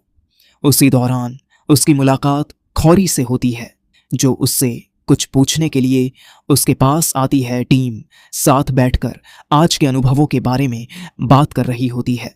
टीम अपना सारा इकट्ठा किया हुआ खाना दिखाती है। खौरी उनकी तारीफ करती है कि वे पहले समूह हैं जो इतनी बड़ी मात्रा में सुरक्षित खाने योग्य सामान लेकर आए हैं। वह बोनस के बारे में सोचकर उत्साहित हो जाती है, लेकिन साथ ही याद दिलाती है कि उन्हें खाना पकाने के आधार पर भी अंक दिए जाएंगे। वह पूछती है कि खाना कौन बनाएगा और सब लोग एक साथ उसकी ओर इशारा कर देते हैं। खौरी मुस्कुराते हुए कहती है कि वह अपना पूरा प्रयास करे क्योंकि उसका बोनस अब उसी पर निर्भर है। वह मन ही मन सोचता है कि उसे अपने इरादे इतने साफ तौर पर नहीं बताने चाहिए थे, लेकिन फिर भी वह खाना बनाने में लग जाता है। दूसरी दुनिया में बिताए समय और अकेले रहते हुए खुद खाना बनाने के अनुभव की वजह से वह एक शानदार भोजन तैयार कर देता है। टीम खाने बैठती है और वह सबकी प्रतिक्रिया का इंतजार करता है। तभी खौरी भी वहां आती है। खाने को देखकर वह चौंक जाती है और खुद भी थोड़ा सा चखती है। वह घबराया हुआ रहता है, यह सोचकर कि उन्हें स्वाद कैसा लगेगा, लेकिन सब लोग खाने की तारीफ करने लगते हैं। खौरी कहती है कि स्कूल में उनके लिए बेहतरीन शेफ खाना बनाते हैं, फिर भी उसे उसका बनाया खाना उनसे बेहतर लगता है। वह हैरान होती है कि यह कैसे संभव है। वह शांत होकर सोचता है कि वह हमेशा अकेले अपने लिए ही खाना बनाता था, लेकिन आज दूसरों को खुश होकर खाते देख उसे सच्ची खुशी मिल रही है। खाना खत्म होने के बाद अचानक खौरी उससे पूछती है कि क्या वह उससे शादी करेगा। यह सुनकर सब लोग चौंक जाते हैं। वह बताती है कि वह न तो खाना बनाना जानती है और न ही घर के काम, क्योंकि वह हमेशा अपनी रिसर्च में व्यस्त रही। उसका कभी कोई रिश्ता भी नहीं रहा, लेकिन उसका बनाया खाना खाने के बाद उसे लगता है कि वही उसके लिए सही व्यक्ति है। इसीलिए वह उससे शादी करने और उसका ख्याल रखने की बात कहती है। बाकी सब उसे समझाते हैं कि यह अच्छा विचार नहीं है। काइटो तो यह तक कह देता है कि वह कोई खास नहीं है। यह सुनकर वह एक पल के लिए सोच में पड़ जाता है कि शायद सच में वह एक असफल इंसान है, लेकिन खौरी फिर भी जिद करती है कि वह इंतजार करेगी। वह घबरा जाता है क्योंकि वह उसकी टीचर है और उसे यह ठीक नहीं लगता। फिर भी वह कह देता है कि वह एक अच्छी शिक्षिका है। यह सुनकर खौरी खुश हो जाती है और उसे कसकर गले लगा लेती है। काइटो उसे खींचकर अलग करने की कोशिश करता है, जबकि अकीरा मन ही मन सोचता है कि वह दुनिया का सबसे किस्मत वाला इंसान है। उस रात वह टेलीपोर्ट होकर अपने घर जाता है और नाइस को देखने के लिए अपने स्टोरेज से खाना निकालकर उसके लिए जल्दी से डिनर बना देता है। नाइस को खाते हुए देखकर वह सोचता है कि दूसरों को अपने हाथों से खुश करना उसे कितना अच्छा लगता है। इसके बाद वह वापस कैंप में टेलीपोर्ट करता है। वहां सब लोग साथ में नहा रहे होते हैं। जैसे ही वह पहुंचता है, सबकी नजरें उसी पर टिक जाती हैं। अकीरा उसकी तरफ देखकर कहता है कि उसका शरीर तो बिल्कुल अविश्वसनीय है। वह समझ नहीं पाता कि उसमें ऐसा क्या खास है, लेकिन अकीरा हैरान होता है कि वह न सिर्फ बेहद आकर्षक है बल्कि काफी ताकतवर भी है। उधर लड़कियों के बाथरूम में रिन काइटो को छेड़ते हुए कहती है कि सारे लड़के जरूर उसकी तरफ खींचते होंगे। तभी उनकी मुलाकात खौरी से होती है और वे उसे बताती हैं कि खौरी ने उससे शादी की बात कही थी। यह सुनकर कैली हैरान रह जाती है। लड़कियां मजाक में कहती हैं कि खौरी को तो साफ बढ़त मिल गई है। काइटो के मन में भी कुछ करने का ख्याल आने लगता है। कैली से पूछा जाता है कि क्या वह भी उससे पसंद करती है, लेकिन वह तुरंत इनकार कर देती है। रिन मुस्कुराकर कहती है कि उसकी बातें कुछ और ही इशारा कर रही हैं। कैली चुप हो जाती है और मन ही मन सोचने लगती है कि उसे आखिर कैसी लड़कियां पसंद हैं। अगली सुबह कुछ छात्रों को अपना सामान बिखरा हुआ मिलता है। वे शक करते हैं कि शायद कोई चोर आया था। अकीरा घबरा जाता है, लेकिन वह अपनी स्किल से जांच कर देखता है कि उनका सामान सुरक्षित है। सब लोग नाश्ता ढूंढने निकलते हैं। तभी अकीरा पेड़ों पर पड़े बड़े बड़े पंजों के निशान देखकर डर जाता है। उसे याद आता है कि उसे भालुओं को दूर ले जाने के लिए चारे की तरह इस्तेमाल किया गया था। तभी उसे समझ आता है कि मामला क्या है। अचानक एक बड़ा भालू लड़कियों के सामने आ जाता है। वे डर कर भागने लगती हैं। भालू उनके पीछे दौड़ता है और पूरे कैंप में अफरा तफरी मच जाती है। खौरी सबको इशारा करती है कि वे उसके पीछे सुरक्षित जगह पर आ जाएं। भालू टेबल से टकरा जाता है और खौरी सबको जल्दी से हटने को कहती है। भागते समय खौरी गिर जाती है और भालू उसकी ओर झपटता है। तभी वह बीच में आकर भालू से भिड़ जाता है। वह पूरी ताकत से उसे पकड़कर जमीन पर पटक देता है और आखिरकार उसे बेहोश कर देता है। इसके बाद वह खौरी की हालत देखता है। खौरी कहती है कि सामान्य हालात में वह उसे भालू को उकसाने के लिए डांटती, लेकिन चूंकि उसने उसकी जान बचाई है, इसीलिए इस बार वह उसे माफ कर देती है। मजाक में वह फिर से शादी का प्रस्ताव रखती है, जिसे वह विनम्रता से मना कर देता है। फिर सवाल उठता है कि भालू का क्या किया जाए। खौरी बताती है कि उसे कैंप का गार्ड भालू बना लिया जाएगा और अगर उसने दोबारा हमला किया तो उसे खा लिया जाएगा। भालू जैसे उनकी बात समझ जाता है और शांत हो जाता है। इस तरह समस्या सुलझ जाती है और कैंपिंग ट्रिप खत्म हो जाती है। कुछ समय बाद वह अपने घर लौटता है, जहां उसे दूसरे संसार के राजा से मिलना तय होता है। वह लेक्सी के साथ निकलता है। रास्ते में जंगल के भीतर उसे राक्षसों का एक समूह दिखाई देता है। वह सोचता है कि अगर लेक्सी या उसकी टीम उनसे टकरा गई तो मुसीबत हो सकती है, इसीलिए वह खुद ही उन्हें खत्म करने का फैसला करता है। वह तेजी से हमला करता है और एक राक्षस को मार गिराता है। फिर वह अपना भाला फेंकता है, लेकिन एक राक्षस उसे पकड़ लेता है। यह देखकर वह तुरंत हथियार बदलकर हथौड़ा निकालता है और पूरी ताकत से वार करता है और राक्षस को कुचल देता है। आसपास का इलाका साफ हो जाता है।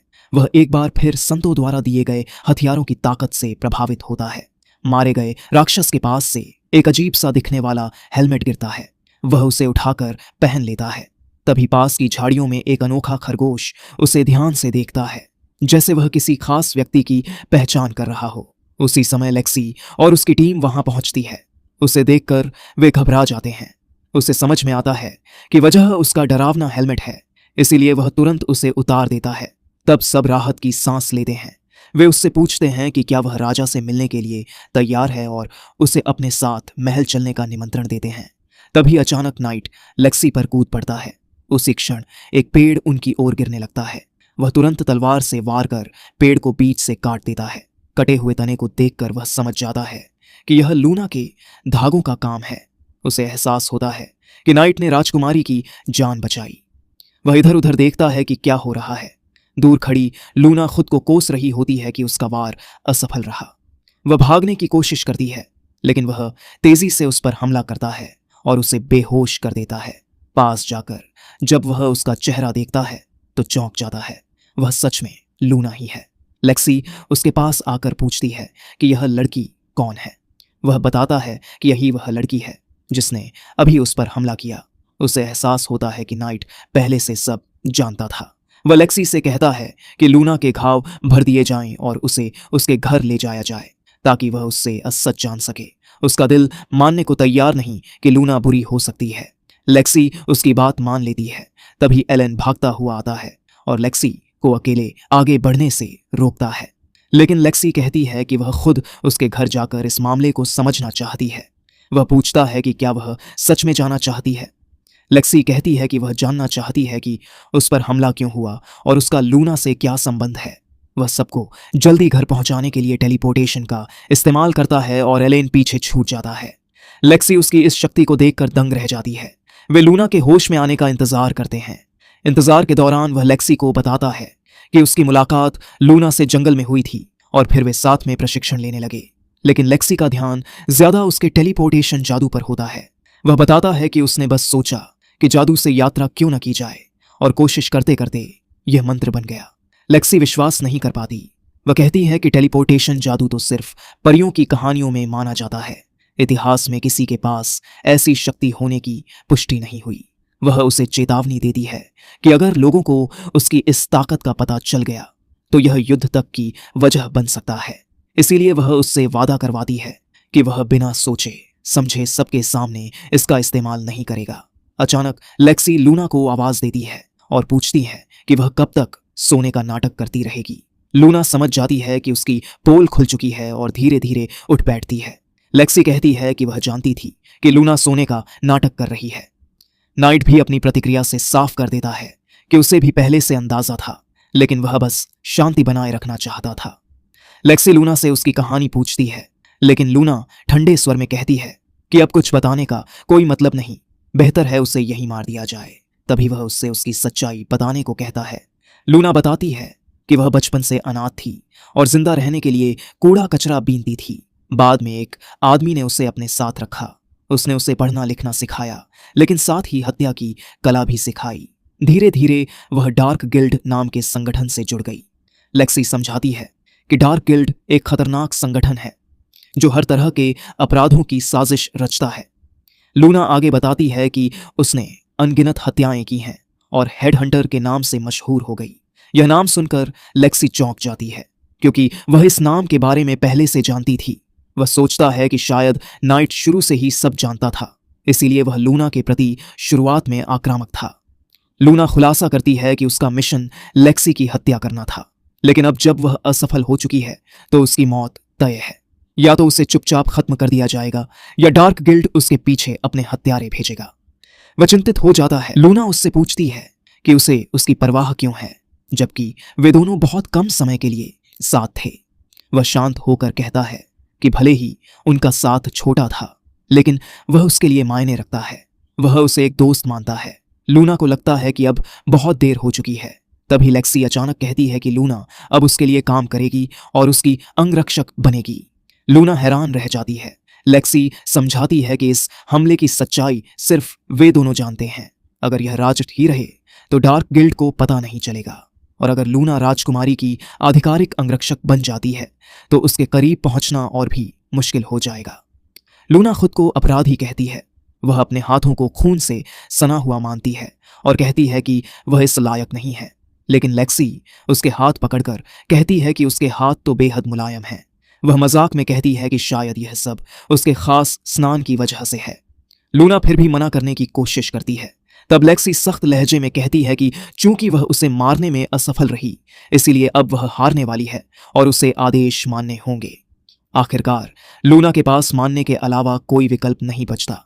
उधर एलन और उसके सैनिक गॉब्लिन्स से भाग रहे होते हैं। उसके आदमी थक चुके हैं और उन्हें पीछे हटना पड़ता है। अब लेक्सी की सुरक्षा की जिम्मेदारी पूरी तरह उसी पर आ जाती है। लूना अभी भी हैरान है कि हालात इतने बदल गए। उसे लगता है कि लेक्सी थोड़ी तानाशाह है, लेकिन लेक्सी का पहला आदेश सुनकर वह और चौंक जाती है। लेक्सी उससे उसके खास स्नान के बारे में विस्तार से बताने को कहती है। लूना बताती है कि उसके पास एक दुर्लभ जादुई स्नान वस्तु है जो कहीं भी स्नान तैयार कर सकती है। यह थकान दूर करती है और साथ ही सौंदर्य पर भी यह सकारात्मक प्रभाव डालती है। लेक्सी की आंखें उत्सुकता से चमक उठती हैं। लेक्सी को जब उस जादुई स्नान के बारे में पता चलता है तो वह उत्साहित हो जाती है और खुद भी उसे इस्तेमाल करने की जिद करती है। वह लूना के साथ स्नान करने का फैसला करती है और मजाक में उसे भी साथ आने का न्योता देती है। वह घबराकर मना कर देता है तो लेक्सी मुस्कुराकर कहती है कि यह सच में अफसोस की बात है। दोनों लड़कियां साथ में स्नान का आनंद लेती हैं। गर्म पानी और जादुई असर से उन्हें गहरा सुकून मिलता है। तभी अचानक लेक्सी लूना से पूछ बैठती है कि क्या वह उसे पसंद करती है। लूना चौंक जाती है और कहती है कि वे सिर्फ दोस्त हैं। लेक्सी मुस्कुराकर कहती है कि वह साफ देख सकती है कि लूना के मन में कुछ और है। लूना इनकार करती रहती है, लेकिन लेक्सी खुलकर कह देती है कि वह उससे शादी करने का इरादा रखती है। यह सुनकर लूना तुरंत विरोध करती है। लेक्सी तर्क देती है कि अगर वे सच में सिर्फ दोस्त हैं तो उसे कोई आपत्ति नहीं होनी चाहिए। लूना खुद समझ नहीं पाती कि उसके मन में क्या चल रहा है। तभी लेक्सी एक तरह से युद्ध की घोषणा कर देती है। वह कहती है कि वह सच में उससे प्यार करती है और अब दोनों उसके दिल के लिए मुकाबला करेंगी। जो उससे शादी कर पाएगी वही विजेता होगी। लूना यह सब सुनकर उलझन में पड़ जाती है, लेकिन जब वह कल्पना करती है कि कोई और उसे अपने पास ले जाएगा तो उसका दिल बेचैन हो उठता है। आखिरकार वह भी इस मुकाबले को स्वीकार कर लेती है। लेक्सी मुस्कुराकर कहती है कि आज से लूना उसकी अंगरक्षक भी होगी और उसकी प्रेम प्रतिद्वंदी भी। स्नान के बाद वह सोचता है कि सबके लिए खाना बना लेना चाहिए। लेक्सी खुद खाना बनाने की पेशकश करती है, लेकिन एक साधारण आलू काटते समय ही वह चाकू ठीक से पकड़ नहीं पाती और लगभग हादसा कर बैठती है। आखिरकार वह खुद रसोई संभाल लेता है। खाना तैयार होने पर दोनों लड़कियां उसकी तारीफ करती हैं। लेक्सी खुलकर उसकी प्रशंसा करती है, जिससे लूना को थोड़ी जलन होने लगती है। लूना बहाना बनाती है कि उसके घाव अभी पूरी तरह भरे नहीं हैं, इसीलिए वह ठीक से हिल नहीं पा रही। वह उससे कहती है कि वह उसे अपने हाथ से खाना खिलाए। उसे याद आता है कि उसने उसे घायल किया था, इसीलिए वह उसकी बात मान लेता है। लूना हल्की मुस्कान के साथ लेक्सी की ओर देखती है। यह देखकर लेक्सी भी जलन महसूस करती है और कहती है कि उसे भी खिलाया जाए। जब वह हिचकिचाता है तो लेक्सी राजकुमारी होने का अधिकार जताती है और उसे मजबूरन उसकी बात माननी पड़ती है। रात को दोनों लड़कियां साथ सोती हैं। वह थका हुआ महसूस करता है, लेकिन दिन की घटनाओं को याद कर मुस्कुरा देता है। उसे लगता है कि सब कुछ अजीब जरूर है, पर बुरा नहीं। अगले दिन वे एलेन और उसके सैनिकों से मिलते हैं। वह एलेन से माफी मांगता है कि उसे पीछे छोड़ दिया था। एलेन उनके साथियों के बारे में पूछता है और वह एक बार फिर नाइट का परिचय कराता है। एलेन पिछली घटना में लेक्सी की जान बचाने के लिए उसका धन्यवाद करता है। फिर वह लूना की पहचान के बारे में जानना चाहता है।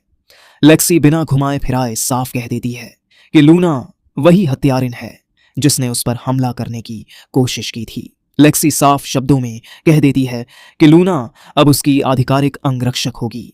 यह सुनकर सब लोग हैरान रह जाते हैं।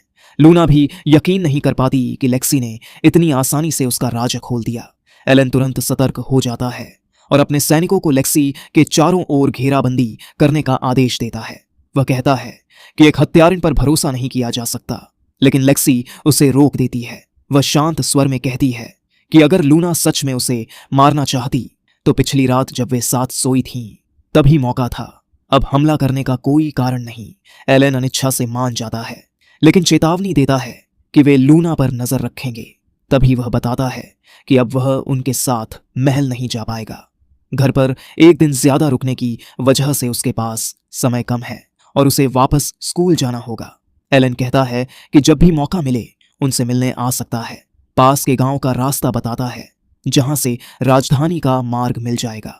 लेक्सी विदा लेते हुए कहती है कि वह जल्दी मिलने आए। तभी अचानक लूना वापस उसकी ओर दौड़ती है।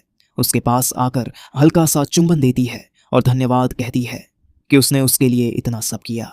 लेक्सी यह देखकर स्तब्ध रह जाती है और जिद करती है कि वह वापस आए ताकि वह भी उसे चूम सके, लेकिन वह अनसुना करके आगे बढ़ जाता है। वह उस चुंबन के बारे में सोचता रहता है। क्या लूना सच में उसे पसंद करती है? यह सवाल उसके मन में घूमता रहता है।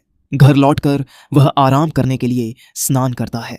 तभी उसे एहसास होता है कि कोई अजीब सा प्राणी अंदर आ घुसा है। अचानक उसे एक सूचना मिलती है कि उसने उस प्राणी को टेम्प कर लिया है। वह हैरान रह जाता है, लेकिन स्थिति को स्वीकार कर लेता है। वह अपनी एप्रिजल स्किल से उसकी जांच करता है और पाता है कि उसकी क्षमता का स्तर बढ़ गया है। अब वह उस प्राणी की स्किल्स भी देख सकता है।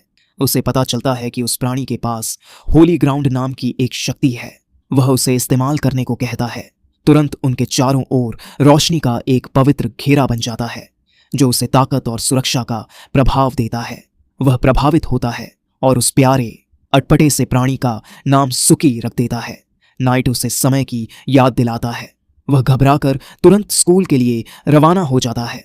कक्षा में पहुंचते ही सवाना घोषणा करती है कि एक बॉल गेम प्रतियोगिता होने वाली है और उसके परिणाम से उनका बोनस तय होगा। वह सबको अपना सर्वश्रेष्ठ देने के लिए कहती है। पहला खेल फुटबॉल होता है। कक्षा को 2 टीमों में बांट दिया जाता है। उसे नियमों की ज्यादा जानकारी नहीं होती, इसलिए वह गोलकीपर की जगह ले लेता है। खेल शुरू होते ही रियल अकेले ही विरोधी टीम पर टूट पड़ता है और शानदार गोल कर देता है। काइटो उसकी तारीफ करती है।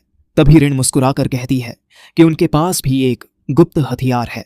वह अपनी टीम की साथी से कहती है कि वह उछले।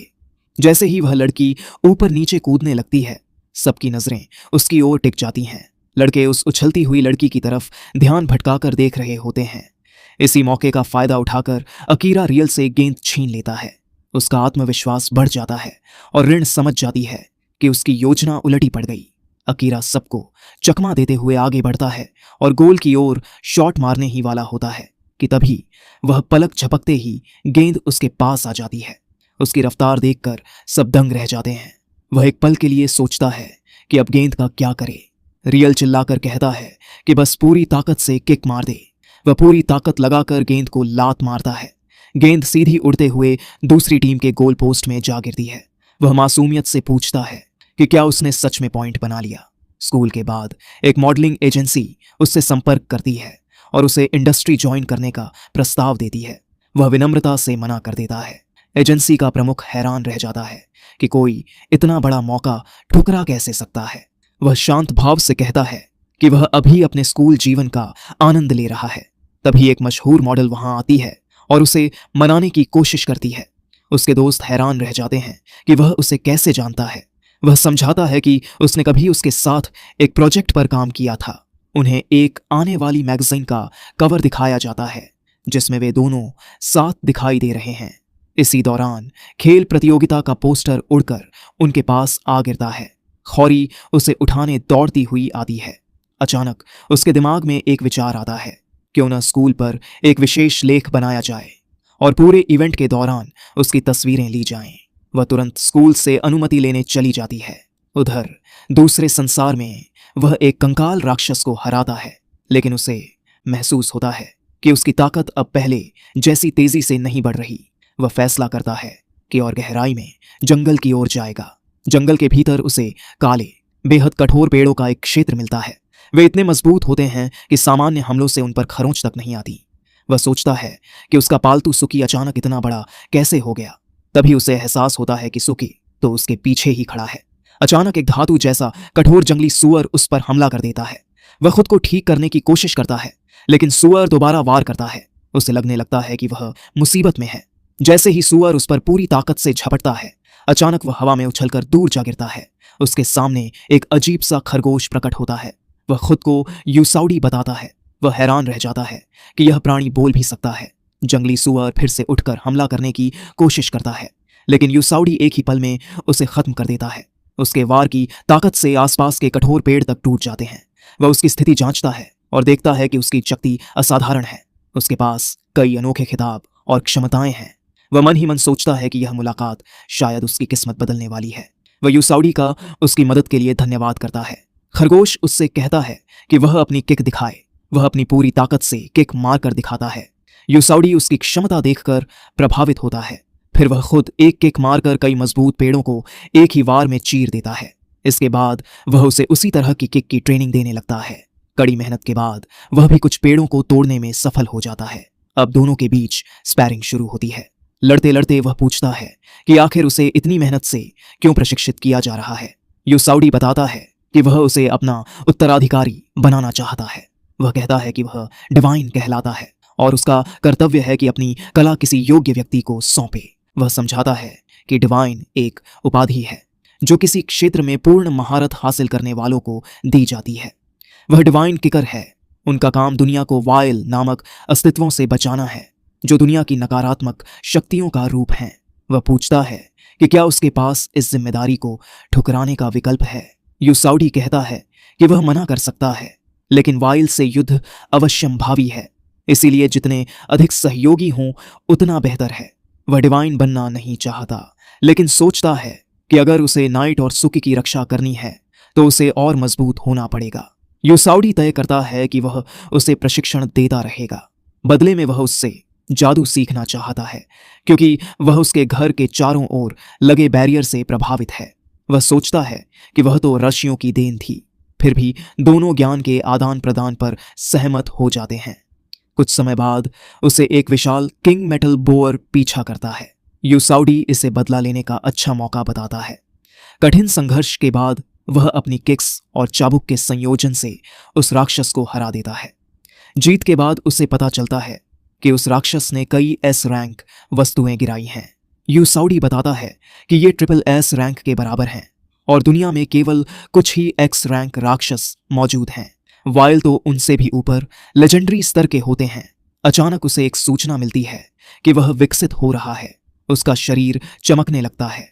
बाहरी रूप में ज्यादा बदलाव नहीं आता, लेकिन उसे कई नई क्षमताएं प्राप्त हो जाती हैं। अगले दिन वह टेबल टेनिस प्रतियोगिता में हिस्सा लेता है। आयोजक उसे अच्छा प्रदर्शन करने को कहते हैं। उसका मुकाबला राष्ट्रीय चैंपियन से होता है, जिसे स्नाइपर के नाम से जाना जाता है। वह इतनी तेज सर्व करता है कि पहले ही प्रयास में वह चूक जाता है, लेकिन जब वह उसकी गति की तुलना उस विशाल सुअर से करता है जिससे वह हाल ही में लड़ा था, तो अगली सर्व को आसानी से लौटा देता है। उसकी ताकत से टेबल में छेद तक हो जाता है। वह तुरंत मैच छोड़ देता है, क्योंकि वह किसी को चोट नहीं पहुंचाना चाहता। फोटोग्राफर शिकायत करते हैं कि वह इतनी तेजी से हिला कि वे तस्वीर ही नहीं ले पाए। तभी काइटो उसका हाथ पकड़कर उसे अगले खेल के लिए खींच ले जाती है। वॉलीबॉल मैच शुरू होने ही वाला था कि उनकी टीम का एक खिलाड़ी घायल हो गया। मजबूरी में उसे मैदान में उतरना पड़ा। एजेंसी का चीफ भी पीछे पीछे मैच देखने आ गया। खेल शुरू होते ही उसने गेंद को इतनी ताकत से मारा कि वह जमीन से टकराते ही फट गई और पूरा कोर्ट टूट सा गया। सामने वाली टीम यह देखकर घबरा गई और तुरंत हार मान ली। चीफ फिर से अफसोस करता है कि अच्छा फोटो नहीं मिल पाया, क्योंकि फोटोग्राफर किसी और तरफ ध्यान लगाए हुए थे। काइटो हंसकर कहती है कि जीत तो आखिर जीत ही होती है। तभी अचानक एक चीख सुनाई देती है। वे देखते हैं कि खौरी घबराई हुई है और उनका एक साथी खिलाड़ी बाहर ले जाया जा रहा है। माहौल थोड़ा अजीब लगने लगता है। खौरी उसे सर्व से सावधान रहने को कहती है। अब टेनिस मैच की बारी है। सामने वाले खिलाड़ी मजाक उड़ाते हुए कहते हैं कि उसे भी शायद मेडिकल सहायता की जरूरत पड़ेगी। मैच शुरू होता है। खौरी सर्व करती है, लेकिन गेंद उसके पास से थोड़ा बाहर निकल जाती है। वह उसे हिम्मत देता है। दूसरी बार वह सर्व करने की कोशिश करती है, लेकिन इस बार गलती से रैकेट ही हाथ से छूटकर उड़ जाता है। तभी उसे समझ में आता है कि पहले जो खिलाड़ी घायल हुआ था, उसे खौरी की ही तेज सर्व ने बाहर कर दिया था। अब वह खुद खेल संभाल लेता है। हर शॉट वह लेता है और पूरी तरह मैच को अपने कंधों पर उठा लेता है। खौरी मदद करने की कोशिश करती है, लेकिन फिर से रैकेट फेंक बैठती है और गिरने ही वाली होती है। वह तुरंत उसे संभाल लेता है। आखिरकार मैच खत्म होता है और इस बार चीफ सही फोटो लेने में सफल हो जाता है। दिन खत्म होने के बाद खौरी उसके साथ घर की ओर चलती है। वह उसके सहयोग के लिए धन्यवाद देती है और कहती है कि उसे किसी दिन खाने पर ट्रीट देगी। वह मुस्कुराकर कहता है कि उसके साथ समय बिताना ही काफी है, धन्यवाद की कोई जरूरत नहीं।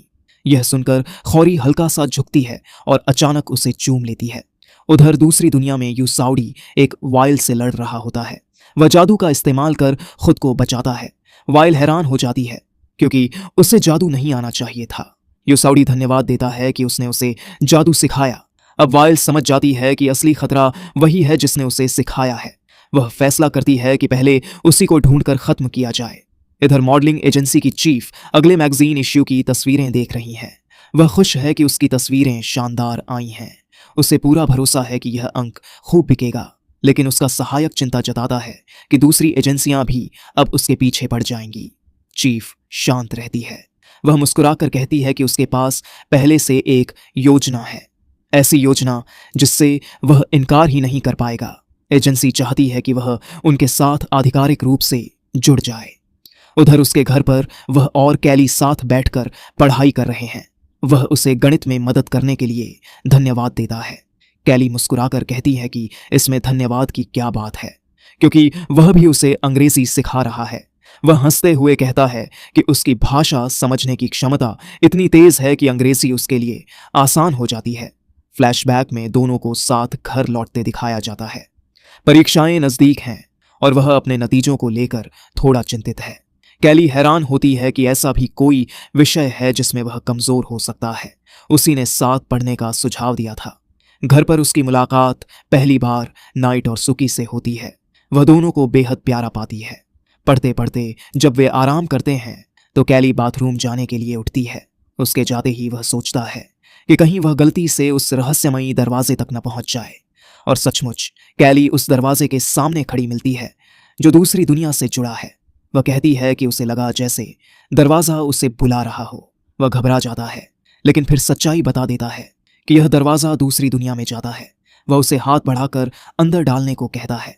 कैली का हाथ किसी अदृश्य अवरोध से टकरा जाता है। वह समझाता है कि बिना उसकी अनुमति कोई भी उस पार नहीं जा सकता।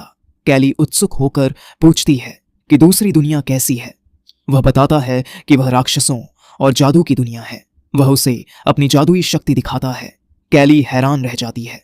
वह समझाता है कि उसी दुनिया की वजह से उसे ये स्किल्स मिली जिनसे वह स्कूल के गुंडों से निपट पाया और डिपार्टमेंट स्टोर की आग में सबकी जान बचा सका। कैली को यह सब अविश्वसनीय लगता है। वह कहता है कि अगर वह चाहे तो उसे खुद दिखा सकता है। वह उसका हाथ पकड़ता है और दोनों उस दरवाजे को पार कर दूसरी दुनिया में पहुंच जाते हैं। कैली सचमुच दूसरी दुनिया देखकर स्तब्ध रह जाती है। वह बताता है कि नाइट और सुकी दोनों इसी दुनिया के हैं। वह मजाक में कहता है कि नाइट एक तरह का भेड़िया है और सुकी किसी जंगली सुअर जैसा। यह सुनकर सुकी थोड़ा नाराज हो जाता है। तभी अचानक कैली के सामने एक स्टेटस विंडो प्रकट होती है। वह समझाता है कि इस दुनिया में हर किसी की क्षमताएं स्टेट्स के रूप में दिखाई देती हैं। वह हैरान रह जाता है जब देखता है कि कैली के शुरुआती स्टेट्स उसके मुकाबले कहीं ज्यादा ऊंचे हैं। उसे याद आता है कि जब उसने शुरुआत की थी तो हर स्टेट में उसके पास केवल एक ही पॉइंट था। वह कैली को समझाता है कि इस दूसरी दुनिया में उसने कैसे लेवल अप किया और कैसे उसकी पूरी शक्ल सूरत बदल गई। वह मानता है कि उसे कभी कभी ऐसा लगता है जैसे उसने कोई चीटिंग की हो। अगर यह दूसरी दुनिया न होती तो शायद लोग उसे कभी स्वीकार ही नहीं करते। कैली उसका मन हल्का करने के लिए बात बदल देती है और कहती है कि वह इस दुनिया के बारे में और देखना चाहती है। वह बताता है कि उसके घर के सुरक्षा घेरे के बाहर जाना खतरनाक है, लेकिन वह वादा करता है कि किसी और दिन उसे और जगहें दिखाएगा। कैली उससे पिंकी प्रॉमिस करवाती है। फिर वह उससे यह राज किसी से भी साझा न करने को कहता है। इस राज को साझा करते हुए कैली को महसूस होता है कि दोनों के बीच एक खास रिश्ता बन गया है और वह उसके और करीब महसूस करने लगती है। उधर राजधानी में लेक्सिया महल लौटती है। राजा पूछता है कि वह युवक उनके साथ क्यों नहीं आया। एलन बताता है कि योजनाएं बदलनी पड़ी। राजा को शक होता है कि कहीं इसका संबंध लूना से तो नहीं है। लूना तुरंत स्वीकार कर लेती है कि उसने लेक्सिया की हत्या की कोशिश की थी। यह सुनकर राजा गुस्से में अपनी तलवार निकाल लेता है और उसे दंड देने के लिए आगे बढ़ता है, लेकिन जैसे ही वह वार करने जाता है उसका वार रुक जाता है। लूना उसकी तलवार की शक्ति समझ चुकी थी। वह तलवार किसी भी रुकावट को काट सकती थी, इसीलिए उसने तलवार को रोकने की बजाय सीधे उसके हाथों को जकड़ लिया। लेक्सिया अपने पिता पर नाराज हो जाती है। वह कहती है कि लूना को अपना अंगरक्षक बनाना उसका खुद का फैसला था। अगर उन्होंने लूना को नुकसान पहुंचाया तो वह उनसे नफरत करेगी। राजा यह सुनकर टूट सा जाता है। आखिरकार वह लूना को आधिकारिक रूप से लेक्सिया की अंगरक्षक मान लेता है। इसके बाद राजा लूना के बारे में अशान में बबेरे और जानना चाहता है। एलन बताता है कि लूना को डार्क गिल्ड की प्रमुख हत्यारिन के रूप में जाना जाता था। राजा हैरान रह जाता है कि ऐसी खतरनाक व्यक्ति आखिर उनकी तरफ कैसे आ गई। एलन बताता है कि उसी युवक ने लूना को पकड़ा था और फिर लूना व लेक्सिया को अपने घर ले गया था। यह सुनते ही कि उसकी बेटी किसी युवक के घर पर रुकी थी, राजा का गुस्सा फिर भड़क उठता है। वह कल्पना करने लगता है कि वह उस लड़के को टुकड़े टुकड़े कर देगा। एलन उसे शांत करने की कोशिश करता है और कहता है कि कुछ भी अनुचित नहीं हुआ, लेकिन राजा कहता है कि वह कैसे यकीन करे जब वह खुद वहां मौजूद नहीं था। इसी बीच वह नकाबपोश व्यक्ति दिखाई देता है जिसने पहले लेक्सिया को मारने की कोशिश की थी। पता चलता है कि वह दरअसल पहले राजकुमार का अंगरक्षक है। उसका अधीनस्थ उसे बताता है कि एक समर्थक कुलीन ने लूना को लेक्सिया की हत्या के लिए भेजा था, लेकिन योजना असफल रही क्योंकि वह युवक बीच में आ गया। अब लूना लेक्सिया की अंगरक्षक बन चुकी है। अधीनस्थ यह भी बताता है कि उस युवक को महल में आमंत्रित किया गया है। यह सुनकर उस व्यक्ति के मन में एक योजना जन्म लेती है। वह अपने आदमी को एक गुप्त हथियार देता है, एक जादुई सीलिंग बैरियर जो अपने दायरे में आने वाले किसी भी जादू को निष्क्रिय कर सकता है। और यहीं से एक नई साजिश की शुरुआत होती है। उस व्यक्ति की योजना साफ थी। वह ऐसा जादुई घेरा इस्तेमाल करने वाला था जिसके प्रभाव में आते ही राजा और उनके सभी रक्षक अपनी शक्तियां खो देंगे। तब उन्हें केवल एलन और लूना से ही निपटना होगा। उसका साथी थोड़ा चिंतित था कि अगर योजना असफल हुई तो उनका भेद खुल सकता है, लेकिन वह निश्चिंत था। उसका कहना था कि अगर कुछ गलत भी हुआ तो सारा दोष उस युवक पर डाल दिया जाएगा, क्योंकि वह जल्द ही महल आने वाला है। इधर अकादमी की प्रतियोगिता के बाद उसे एक अतिरिक्त दिन की छुट्टी मिलती है। वह राजधानी जाने की तैयारी करने लगता है। रवाना होने से पहले वह अपनी दूसरी दुनिया में जाकर थोड़ी मेहनत करता है। वहां वह एक भेड़ जैसे राक्षस को परास्त करता है।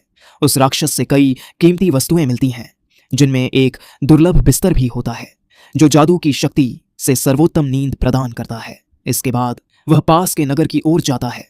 वहां पहुंचकर वह हैरान रह जाता है जब उसे बिल्ली जैसे कान और युवतियां दिखाई देती हैं। उसे तब एहसास होता है कि इस दुनिया में ऐसे भी लोग रहते हैं। उसके पास यहाँ की मुद्रा नहीं थी, इसलिए वह व्यापारियों के संघ में जाता है ताकि अपनी वस्तुएं बेच सके। संघ का प्रमुख उसका नाम सुनकर चकित होता है। वह समझ नहीं पाता कि वह किस स्थान से आया है। युवक बताता है कि वह एक छोटे से द्वीप से है। उसका सादा व्यवहार देखकर भी प्रमुख को यकीन नहीं होता। उसकी सूरत और व्यक्तित्व देखकर उसे लगता है कि वह किसी कुलीन परिवार से होगा, लेकिन वह बार बार कहता है कि वह बिल्कुल साधारण इंसान है। प्रमुख पूछता है कि वह क्या बेचना चाहता है। तभी युवक अपनी अदृश्य भंडार शक्ति से कई मिर्चें निकालता है। यह देखकर प्रमुख स्तब्ध रह जाता है। वह मिर्चों को ध्यान से परखता है और कहता है कि इतनी उत्तम गुणवत्ता की उपज उसने पहले कभी नहीं देखी। लेकिन युवक के लिए वे तो बस सामान्य मिर्चें थीं, जिन्हें उसने अपने संसार की एक साधारण दुकान से खरीदा था। प्रमुख उन्हें खरीदने के लिए 100 स्वर्ण मुद्राएं देने का प्रस्ताव रखता है। युवक चौंक जाता है। उसे समझ नहीं आता कि यह रकम अधिक है या कम, क्योंकि उसे यहाँ की मुद्रा का कोई ज्ञान नहीं था। तब प्रमुख समझाता है कि एक सामान्य परिवार 5 स्वर्ण मुद्राओं में पूरे वर्ष आराम से जीवन बिता सकता है। इस हिसाब से 100 स्वर्ण मुद्राएं किसी परिवार को 20 वर्षों तक आराम से चलाने के लिए पर्याप्त हैं। यह सुनकर युवक और भी आश्चर्य में पड़ जाता है। प्रमुख उसे एक संघ पत्र भी देता है जो पहचान पत्र के रूप में काम आता है। अंत में युवक उससे राजधानी जाने का रास्ता पूछता है। छोटे मास्टर उसे बताते हैं कि एक स्टेज कोच सीधे राजधानी तक जाती है। जब वह वहां पहुंचता है तो इतने लोगों की भीड़ देखकर हैरान रह जाता है। तभी सूकी महल की ओर इशारा करती है और उसके मन में घबराहट शुरू हो जाती है। उसे लगता है कि वह वहां बिल्कुल अलग और अजनबी लगेगा। वह महल की ओर बढ़ता है जहां एलन उसका स्वागत करता है और बताता है कि वे सीधे राजा से मिलने जा रहे हैं। यह सुनते ही वह घबरा जाता है। उसे लगता है कि वह इस मुलाकात के लिए तैयार नहीं है, लेकिन एलन उसे समझाता है कि चिंता की कोई बात नहीं, यह सिर्फ एक अनौपचारिक भेंट है। अंदर कक्ष में लेक्सी और लूना पहले से मौजूद होती हैं। वह राजा को सम्मानपूर्वक प्रणाम करता है। तभी राजा तुरंत उस प्रस्ताव की बात छेड़ देते हैं जो उन्होंने पहले दिया था। वह घबरा जाता है और राजा को गलतफहमी हो जाती है कि शायद उसने उनकी बेटी को बहकाया है। बड़ी मुश्किल से स्थिति संभाली जाती है। राजा इस बात से नाराज हो जाते हैं कि वह लेक्सी के लिए कोई उपहार नहीं लाया। जल्दीबाजी में वह भेड़ों से मिला हुआ बिस्तर सेट निकालकर उपहार के रूप में दे देता है। लेक्सी उसे देखकर खुश हो जाती है, लेकिन राजा और अधिक क्रोधित हो उठते हैं। उन्हें लगता है कि वह उनकी बेटी को उनके सामने ही रिझाने की कोशिश कर रहा है। एलन बीच में आकर समझाता है कि उसे यहाँ की परंपराओं का ज्ञान नहीं है। तब लेक्सी बताती है कि किसी को बिस्तर उपहार में देने का मतलब होता है उससे विवाह करने और जीवन साझा करने की इच्छा जताना। यह सुनकर उसे अपनी गलती का एहसास होता है। राजा तलवार उठाने ही वाले होते हैं कि तभी अचानक हथियारों का हमला हो जाता है। राजा अपने सैनिकों को तीर चलाने का आदेश देते हैं, लेकिन जादुई सुरक्षा दीवार तीरों को रोक देती है। हत्यारे हमला बोल देते हैं, मगर वह और शूरवीर मिलकर उन्हें आसानी से परास्त कर देते हैं।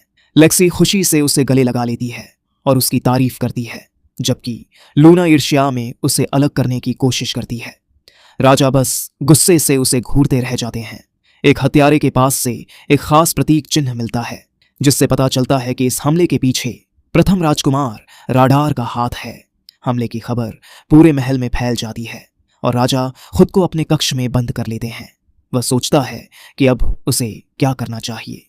तभी एलन उससे लेक्सी की सुरक्षा में मदद करने का अनुरोध करता है। वह लेक्सी को ढूंढने निकलता है। उसके कमरे के बाहर वह हिचकिचाता है। तभी लेक्सी खुद बाहर आ जाती है और सुझाव देती है कि चूंकि यह उसकी राजधानी में पहली बार है, इसलिए वे उसे शहर घुमा लाएं। लूना उसे उसकी मौजूदा स्थिति की याद दिलाती है, लेकिन लेक्सी तर्क देती है कि अगर उसका भाई दोबारा हत्यारे भेजेगा तो वह अपनी ही जगह उजागर कर देगा। लूना उसकी बात से सहमत तो हो जाती है, पर समझती है कि लेक्सी असल में बस बाहर जाना चाहती है। लूना कहती है कि लेक्सी को महल में ही रहना चाहिए और वह खुद उसे शहर दिखा देगी, लेकिन लेक्सी यह बात मानने से इनकार कर देती है। वह उन्हें अकेले नहीं छोड़ना चाहती। एलन बीच में सुझाव देता है कि वह दोनों को महल में रखते हुए खुद शहर दिखा देगा, मगर दोनों लड़कियां उसकी बात भी ठुकरा देती हैं। आखिरकार दोनों लड़कियां ही उसके साथ निकल पड़ती हैं और एलन दूर से उन पर नजर रखता है।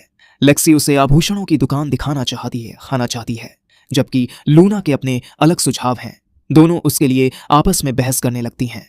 उनकी इस नोक-झोंक से सड़क पर हलचल मच जाती है और आसपास के लोग उन्हें देखने लगते हैं। सबको लगता है कि वह जरूर कोई खास शख्स होगा जिसके साथ दो सुंदर युवतियां घूम रही हैं। वे शहर की गलियों में घूमते हैं और ऐसा लगता है कि यह दिन आगे और भी रोमांच लेकर आने वाला है। अब उसका ध्यान एडवेंचरर्स गिल्ड की ओर जाता है।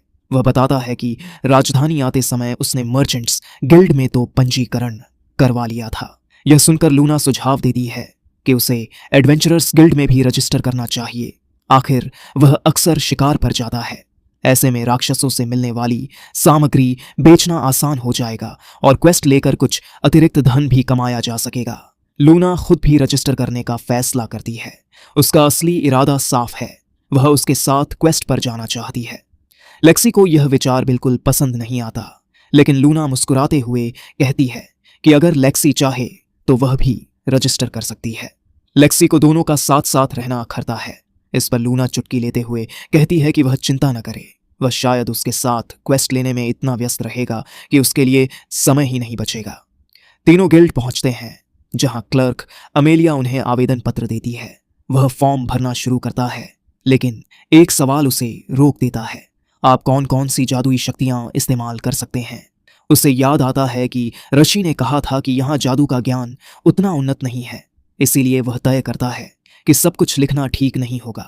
वह केवल वायु, अग्नि और जल जादू लिख देता है, जबकि वह इससे कहीं अधिक जानता है, यहाँ तक कि टेलीपोर्टेशन भी। अगला प्रश्न जादुई शक्ति के स्तर का होता है।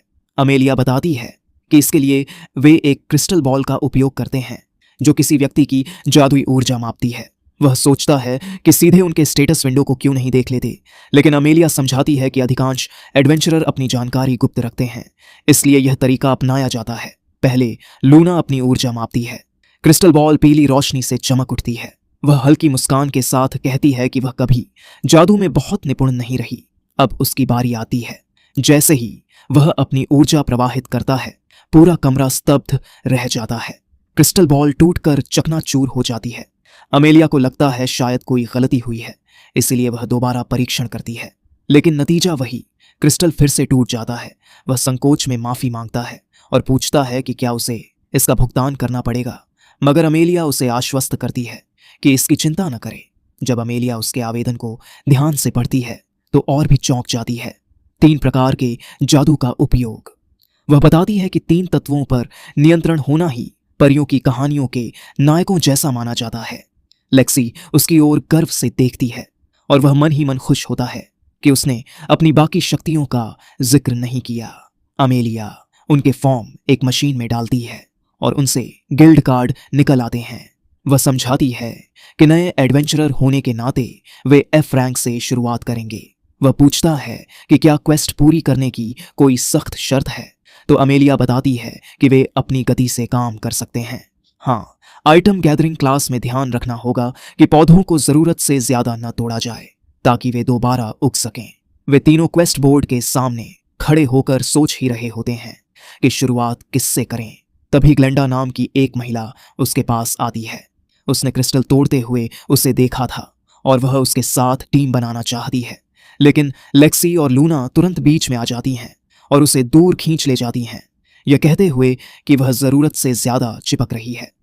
ग्लेंडा जाते जाते मुस्कुराकर कहती है कि वह फिर उससे मिलने की उम्मीद रखती है। लेक्सी अब गिल्ड में शामिल होने के अपने फैसले को सही ठहराती है। आखिर उसे दूसरी महिलाओं से बचाना है। लूना मजाक में कहती है कि पहले एलन के बारे में सोचो, जो पहले से ही उसे संभालने में परेशान रहता है। आखिरकार वे मैदान की ओर निकलते हैं। उनकी पहली क्वेस्ट है कुछ दुर्लभ जड़ी बूटियां इकट्ठा करना।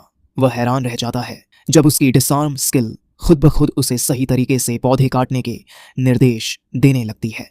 लूना जड़ों को नुकसान न पहुंचाने की कोशिश में संघर्ष कर रही होती है, जबकि लेक्सी तो बस महल की उलझनों से दूर होकर खुश है। अचानक लेक्सी एक प्रतियोगिता का प्रस्ताव रखती है। जो ज्यादा मूल्यवान जड़ी बूटियां इकट्ठा करेगा उसे पूरे दिन उसके साथ डेट पर जाने का मौका मिलेगा। लूना तुरंत चुनौती स्वीकार कर लेती है। दूर खड़े एलन की आवाज आती है, याद रहे जरूरत से ज्यादा कटाई मत करना।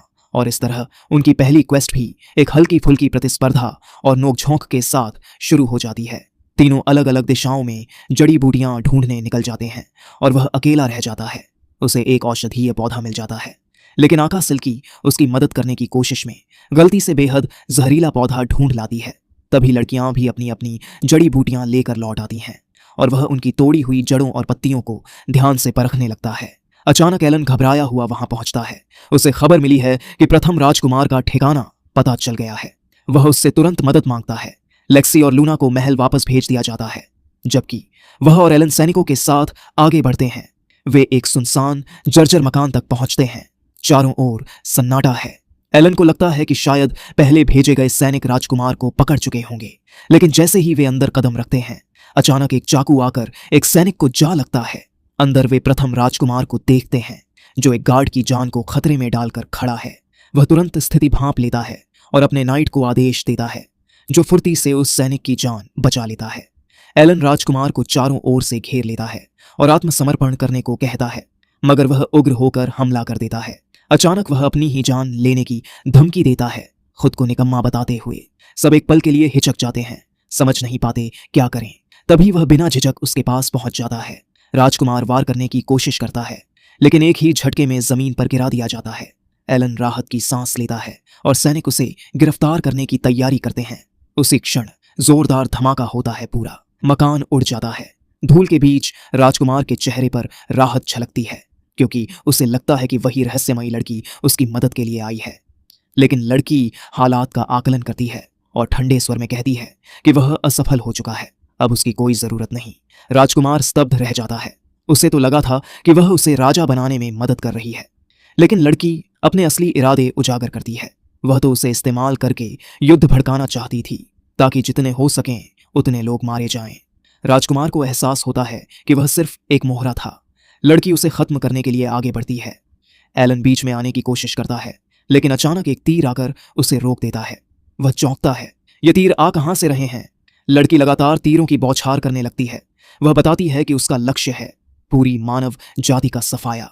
नाइट्स तीरों से जूझते हैं, लेकिन लगता है कि लड़की उनकी हर चाल पहले से भांप लेती है। वह अंतिम वार करने ही वाली होती है कि तभी वह अपनी जादुई शक्ति से तेज हवा का प्रहार करता है और सारे तीर उड़ा देता है। एलन उसका धन्यवाद करता है। लड़की उसे ध्यान से देखती है और पहचान जाती है, यही वही यूया है जिसे वह खोज रही थी। वह समझ जाती है कि उसकी शक्ति काफी खर्च हो चुकी है, इसीलिए अभी पीछे हटना ही बेहतर होगा। वह स्थायी रूप से पीछे हट जाती है। राजकुमार को बंदी बनाकर महल ले जाया जाता है, लेकिन उसके मन में उस रहस्यमयी लड़की की पहचान को लेकर कई सवाल उठते रहते हैं। महल में राजकुमार को राजा के सामने लाया जाता है। जब उसका मुखौटा और वस्त्र हटाए जाते हैं तो सब दंग रह जाते हैं। उसका शरीर गहरे घावों और भयानक निशानों से भरा हुआ है। लेक्सी के लिए यह दृश्य देखना भी कठिन हो जाता है। तभी सच्चाई सामने आती है। इन घावों की वजह खुद लेक्सी है। एक बार वह अपनी जादुई शक्ति पर नियंत्रण खो बैठी थी और राजकुमार उसकी ऊर्जा की चपेट में आ गया। उस घटना के बाद उसका मानसिक संतुलन बिगड़ गया।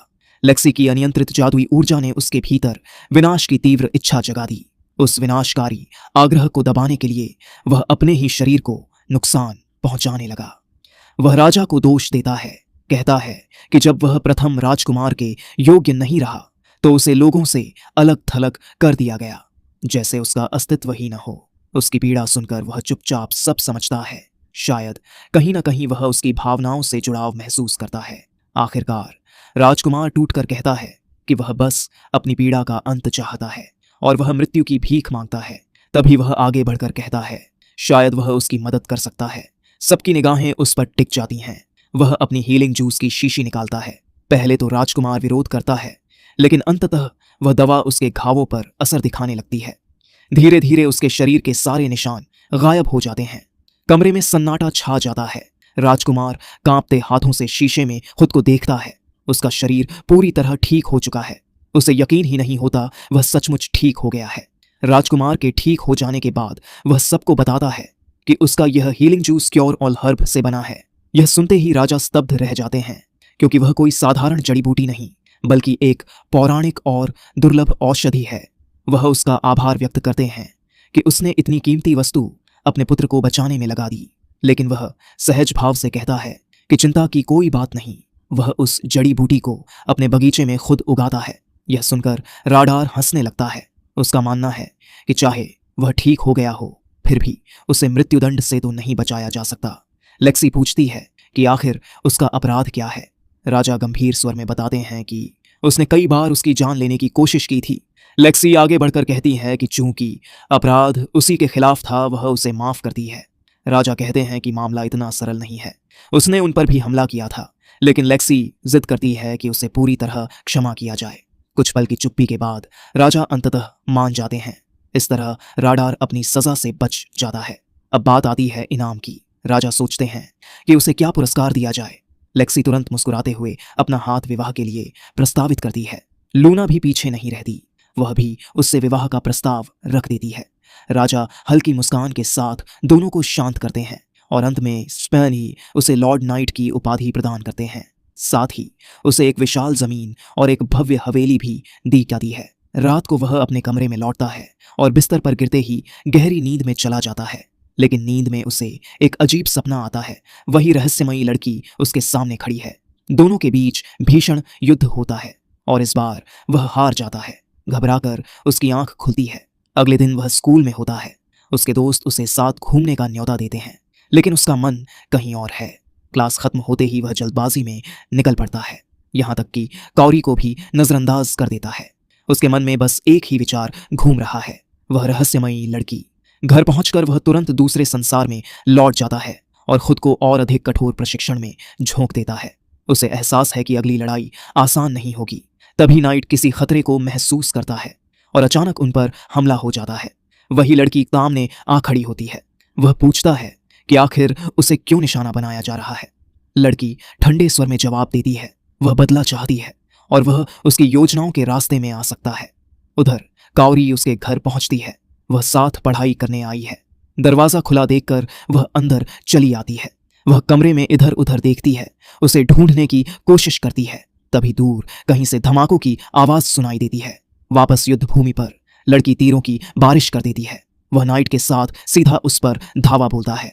वह उसे एक जोरदार किक मारने में सफल हो जाता है और नाइट तुरंत दूसरा वार करता है। लड़की प्रभावित होती है, लेकिन समझ जाती है कि अगर उसे अभी नहीं रोका गया तो वह और भी खतरनाक हो जाएगा। वह फिर से लगातार तीर चलाने लगती है। तभी उसे एहसास होता है कौरी पास ही मौजूद है। वह घबरा जाता है और उसे बचाने के लिए आगे बढ़ता है। अचानक एक भयंकर विस्फोट होता है। धुएं के बीच लड़की अपना सबसे शक्तिशाली प्रहार तैयार करती है। वह अंतिम वार करने के लिए तीर छोड़ती है और ठीक उसी क्षण वह अचानक साकी प्रकट होता है और उस घातक प्रहार को रोक देता है। वह देर से आने के लिए माफी मांगता है और बताता है कि वह जांच पड़ताल में लगा हुआ था। उसे पता चला है कि उस लड़की का नाम यूटी है। साकी आगे बताता है कि यूटी दरअसल डिवाइन आर्चर की शिष्या है। उसके गुरु की मृत्यु हो चुकी है और वह उसी का बदला लेने के लिए सब कुछ कर रही है। यूटी का दावा है कि उसका गुरु हमेशा मनुष्य की रक्षा करता था, लेकिन अंत में उन्हीं मनुष्यों ने उसे धोखा दिया। वह कहती है कि वे देव शक्ति वाले लोग हमेशा देर से आते हैं, जब सब कुछ खत्म हो चुका होता है। साकी शांत लेकिन दृढ़ स्वर में कहता है कि दिव्य शक्तियों का काम है वाइल के खिलाफ लड़ना, न कि दुनिया को नष्ट करना। ग्रह के साथ उनका एक पवित्र समझौता है और अपनी दिव्य शक्तियों का दुरुपयोग करना उस संधि के विरुद्ध है। लेकिन यूटी पलटकर कहती है कि उसने सिर्फ अपने गुरु की शक्तियां विरासत में पाई हैं। उसने कभी डिवाइन की उपाधि स्वीकार नहीं की, इसीलिए वह उस संधि से बंधी नहीं है। युद्ध फिर से भड़क उठता है। वह उसी तकनीक की नकल करता है जो पहले साकी ने उसे बचाने के लिए इस्तेमाल की थी। एक क्षणिक मौका बनता है और वह तेजी से आगे बढ़कर यूटी को जोरदार लात मारता है, लेकिन यूटी बदले की आग में अंधी हो चुकी है। उसके लिए इंसान अब सिर्फ व्यर्थ प्राणी है। वह वाइल्ड की शक्ति को बुलाती है। एक भयावह चीख के साथ उसका शरीर काली ऊर्जा से घिर जाता है। उसके लिए जमीन पर टिके रहना भी मुश्किल हो जाता है। वह और साकी आमने सामने भिड़ जाते हैं, वार पर वार होते हैं। साकी को एक सीधा प्रहार लगता है और स्थिति बिगड़ती हुई दिखती है। तभी आका सिल्की दौड़ती हुई वहां पहुंचती है। वह अपना होली ग्राउंड कौशल सक्रिय करती है। पवित्र प्रकाश चारों ओर फैल जाता है। यूटी की वाइल्ड शक्ति कमजोर पड़ने लगती है। उसी क्षण उसे मौका मिल जाता है और वह उसे एक निर्णायक वार से बेहोश कर देता है। साकी बताता है कि दिव्य प्राणियों के अलावा पवित्र जीव भी होते हैं जो वाइल्ड के विरुद्ध खड़े होते हैं, और लगता है कि आका सिल्की उन्हीं में से एक है। साकी कहता है कि अब यूटी दोबारा वाइल्ड की शक्ति का उपयोग नहीं कर पाएगी। वह उसे उसके हवाले कर देता है और स्वयं वहां से चला जाता है। उसी समय काओरी घबराई हुई दौड़कर उसके पास पहुंचती है, लेकिन अचानक उसके पीछे एक राक्षस प्रकट हो जाता है। वह बिना पल गंवाए एक ही वार में उस दैत्य को समाप्त कर देता है।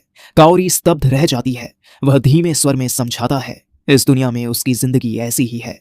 यहाँ जीवित रहने के लिए लड़ना और मारना पड़ता है। वह संकोच के साथ पूछता है, क्या वह उससे डर गई है? वह स्वीकार करता है कि उसने इस दुनिया में स्तर बढ़ाए हैं, शक्तियां हासिल की हैं, मानो किसी खेल में चीट कर रहा हो। उसे डर है शायद काओरी को उसका यह रूप पसंद ना आए।